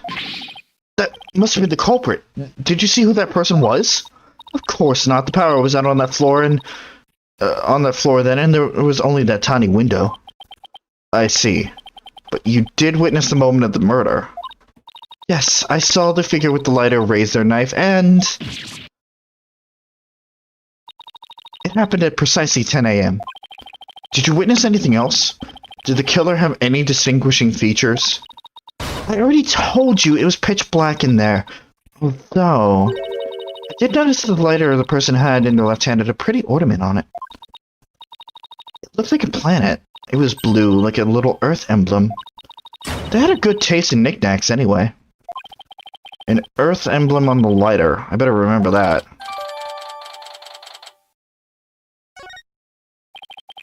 Thank you for your statement. We'll definitely prove Mr. Starbuck's innocence with it. Yeah, right, I won't hold my breath. Pardon me? Oh, did I hurt your feelings? Sorry. I just detest lawyers, that's all. What don't you like about lawyers? It's just an instinctive dislike. But don't feel bad. I hate prosecutors even more. Interesting. Music? That didn't make me feel any better, actually. Why do you hate lawyers? Why do you hate lawyers so much? Little thing from my past. The whole legal system is meaningless in the first place. I certainly don't agree. I mean, people are imperfect, they lie, they're influenced by silly emotions. You can't expect such imperfect creatures to uphold a reasonable system of law. I liked robots much better, even sad sacks like this one. Hey you, look alive there. Yeah, yes, here I go. I am the ultimate robot with amazing process speed. Oh god, no, absolutely not. We robots rule the rules, now it's time to revolt. Alright, that's enough out of you. You're getting a little too carried away. Good, huh? What was I doing? Yep, I like robots much better. At least you can make them any way you want them. Unlike humans with their petty emotions and constant worries. Can you say such things? Feeling emotions, worrying about the things we care about, that's what makes us human! Well, if the girl finally talks and she starts off with a speech. That's what makes us human? You mean getting angry and snorting out like that? Rational thought, that's what separates humans from animals. Unfortunately, your reasoning capabilities are more akin to that of a clever little monkey. But that's not a thing to be ashamed of. It must be nice to have such a simple mind. Can I punch your boss? Get a hold of yourself, Athena. Humans certainly are absurd. I said you were clever, didn't I? Poor thing. Tell me, with people like you in charge, how could I possibly trust the legal system, So she distrusts not only lawyers and prosecutors, but the whole legal system. What in the world happened to this woman to make her so bitter? Even if someone important to me was killed, I would never wish to see their killer brought to trial, because I'd much rather kill them myself. You can't be serious. That thing you're wearing around your neck. Huh?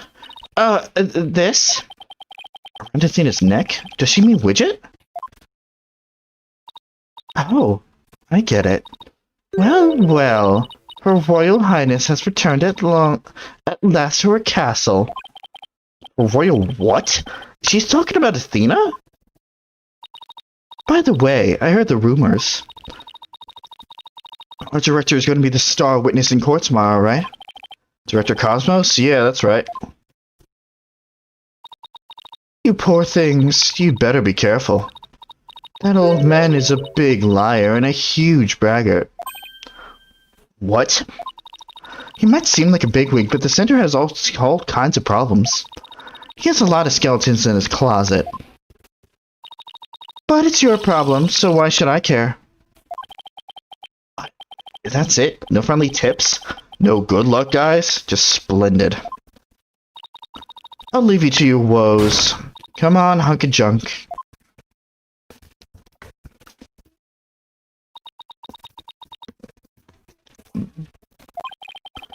It's sad to me that she doesn't believe in our legal system anymore. You must have had a very bad experience to make her feel that way. Are you alright, Athena? You seem down. I just can't believe she said all those things.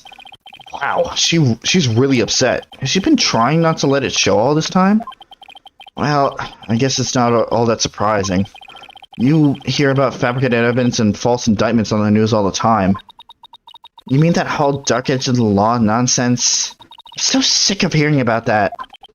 Well, all we can do is believe in what we're doing. Yeah. You're right, boss. I agree.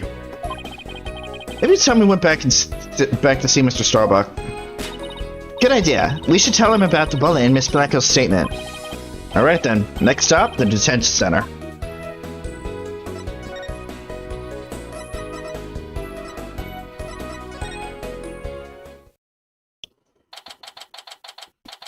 It's a little emotional roller coaster. It's good to see you again.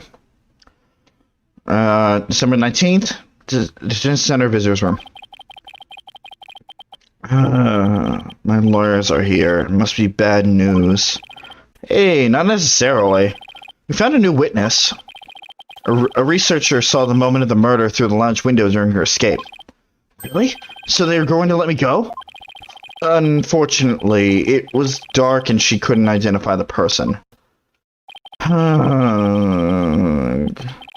I should have known. My stars never aligned just right, too. But we got a lead, lead to Mr. Starbuck. The murderer had a lighter with an Earth emblem on it. A lighter with an Earth emblem? Oh! Did you remember something? Yep, I sure did. Just a little bit though. Anything at all would be a help, so please tell us what you remembered.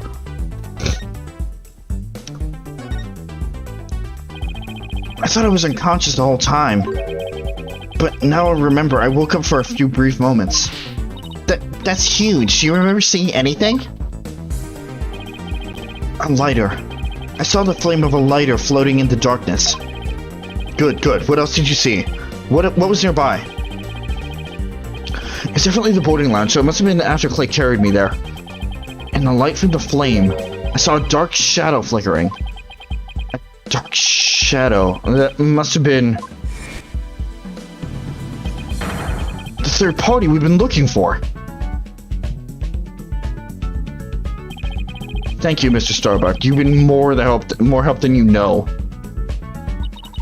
If we can prove there was this third party at the scene and that they're the real killer, then you'll be cleared of all suspicion. The key will be whether or not we can identify the third person in court tomorrow. At least we have something to go on, and that's a big plus. Should probably tidy up the evidence a bit before somebody mistakes me for a hoarder. The evidence tied it up. Now that we have a glimmer of hope, I'm suddenly starving. Why don't we go back to the office and treat ourselves to a big celebration in advance? Someone who's highly empathetic, you sure can be surprisingly unsympathetic.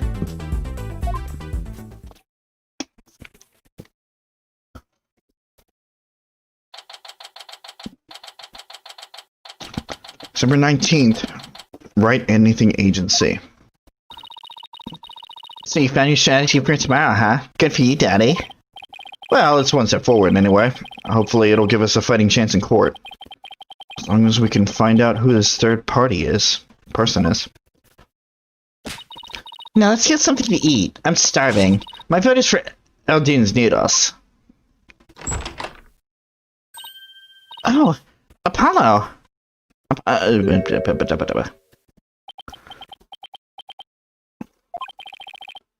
you doing here? I didn't think the clinic was ready to release you yet.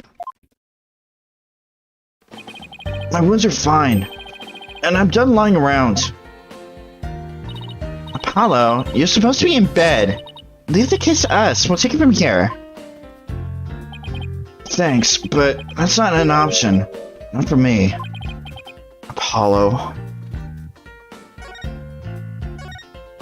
You shouldn't be underestimating your injuries, Apollo, and I don't want you overdoing it. I'm fine. I'm not in pain anymore. Besides, they just gave me an IV at the clinic. An IV isn't a cure-all, mummy man. Anyway, just tell me how the case is going. Have you guys made any progress? A suspicious figure was spotted at the scene. We think they must be the red killer. A suspicious figure, huh? Right. I thought you'd be happier than that. Don't get me wrong, I'm happy. And I fully intend to see Clay's murderer apprehended. Absolutely nothing will get in the way of that.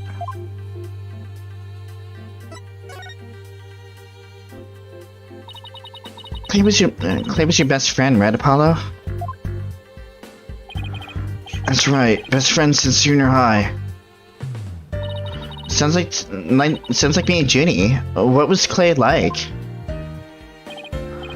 Well, he was full of compassion and energy, and he had a really loud voice.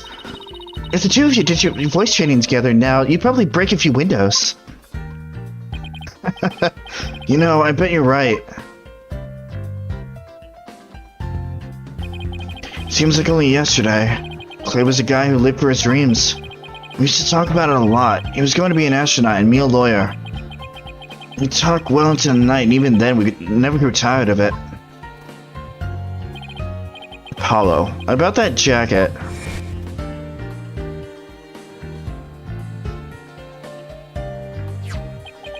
Oh, it's Clay's.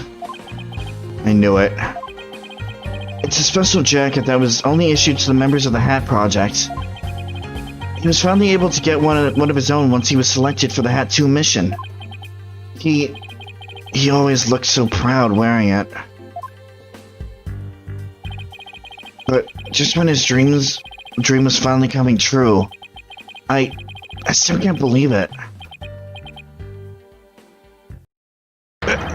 Damn it, it's not fair!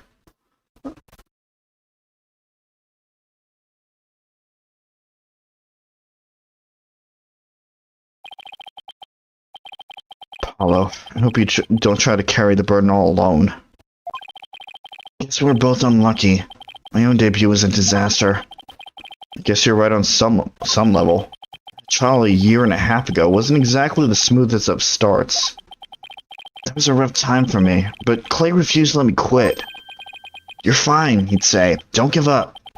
It was right during his screening exams, too. I couldn't have become a full-fledged lawyer without him. That "you're fine" of his? I'm still standing here today. You're fine, huh?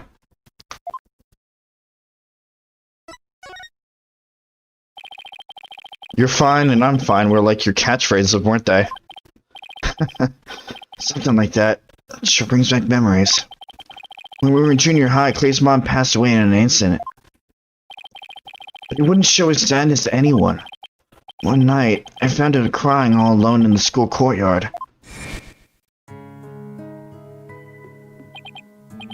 Mom! Get away, Apollo, don't come over here! Clay, listen to me. I don't have a mother either. Huh? I always think everyone else has a mom. Why am I the only one? But, you know, when I start to feel that way, I yell at the top of my lungs. I holler, I'm fine, and then you know what? I start to feel like maybe I really will be fine. Apollo Justice is fine. Okay, Clay, now it's your turn. Okay. Clay Terran is fine. There you go. Now we're both fine. We're fine. We're fine. What are you laughing about? See? We're fine. You laughed first. I'm fine, you're fine, we're both fine.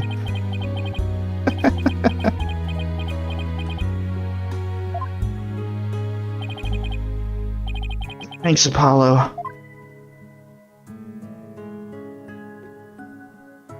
When you say it out loud, it really starts to feel real. As long as you don't give up, you can keep on fighting. That's what we believed. As long as you don't give up. Wasn't there someone else who said something similar? If I give in to my fear, I'll never find the truth. As long as I don't give up, I can keep up the fight. Clay called Mr. Starbuck his mentor and looked up to him. I wonder if I can be a good role model for my staff like Mr. Starbuck. Sorry, Mr. Wright, but I'll be taking a leave of absence. What? Wait, what do you mean by a leave? You're really serious. Can you at least give me a reason why? I put Clay's jacket on. I swore to him that I would catch his killer, myself. But that's our goal too. I agree with Athena. We should work together to find the truth. The truth, huh? It's a noble cause. What if the truth you seek and the truth I seek turn out to be different? I'm not sure I follow. What are you saying, Apollo? I'm going to catch the person responsible for taking my friend's life in my own way. Take good care of Mr. Starbuck for me. Now, I must be going. Goodbye. Goodbye? Did you just say goodbye? I sense a lot of seething anger and hatred coming from him. And also, suspicion. He's not walking out on us like this. I'm going to talk some sense into him. Hold on, Athena. Apollo can believe what he wants, but I believe he's wrong. Even if we take different paths, the truth we arrive at should be the same. I think the quicker we solve this case, the better it'll be for Apollo. Yeah, you're right, boss.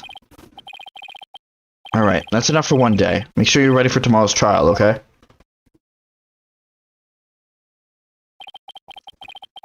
If you were here right now, Apollo would say, I'm fine. Everything is fine. Just hope things really do turn out fine tomorrow.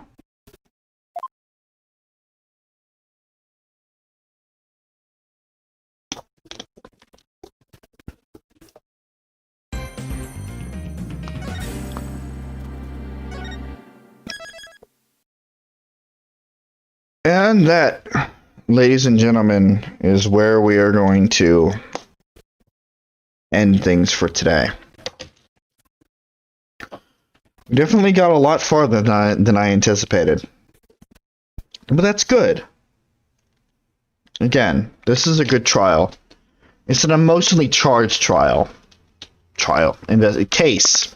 That's the word for it. And it's only going to get deeper from here. But we're going to have to leave that until next time.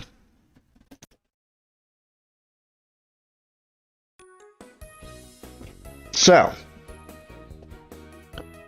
what is the layout for the upcoming days? Well, tomorrow and Friday, there's going to be nothing. Saturday, we're going to be starting the next big group stream. The next major group stream on the channel. Pokemon Sword! Finally, after all this time, it's good. We're ready to go. Although I do have one or two more things that need to get done, but that'll be me. Sunday, it's a toss-up. Honestly, depending on how I'm feeling after these next few days, I might do more Phoenix Wright. But at the same time, I also have to record more Blaze Blue. So, I don't know. I'll figure it out. But, I want to. I feel like I got, I mean, technically, I probably got as much done as I would have done in the stream anyway. We just started later.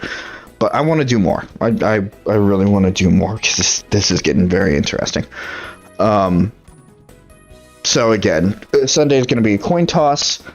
Monday, we're going to be doing more Horizon with Chris.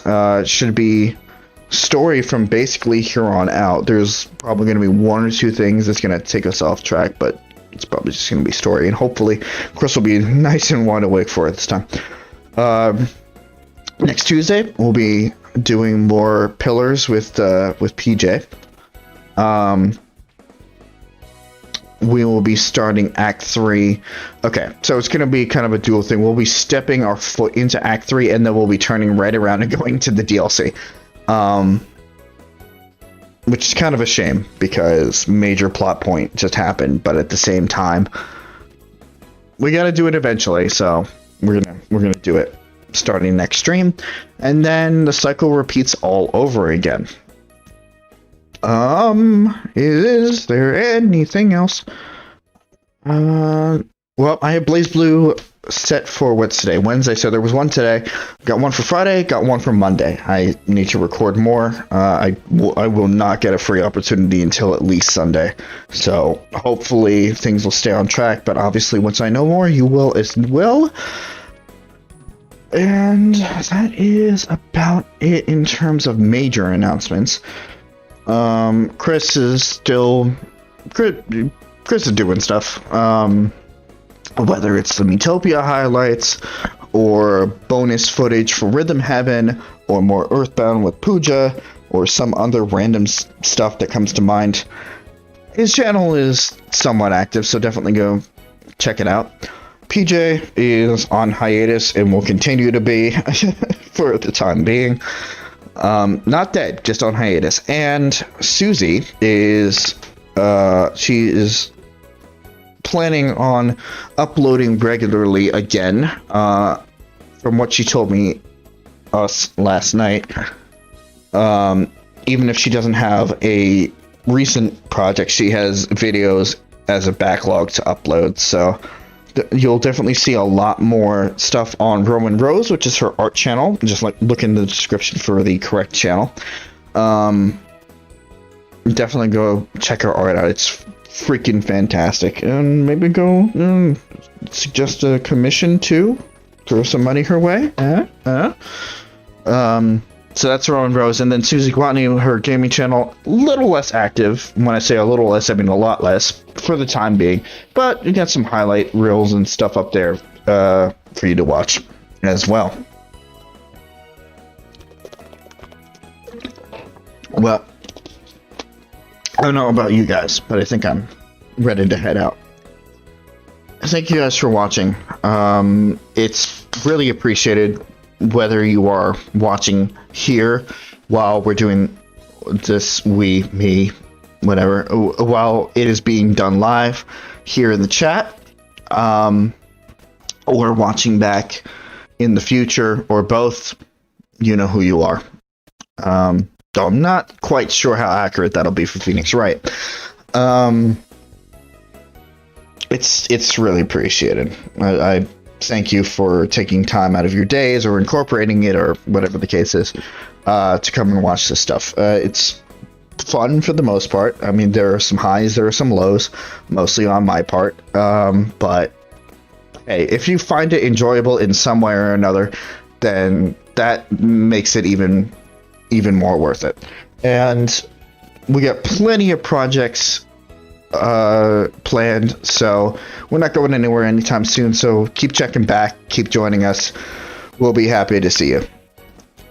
But with that, we're gonna end things here. Thank you guys for watching, and I will see you guys later. Good night, everybody.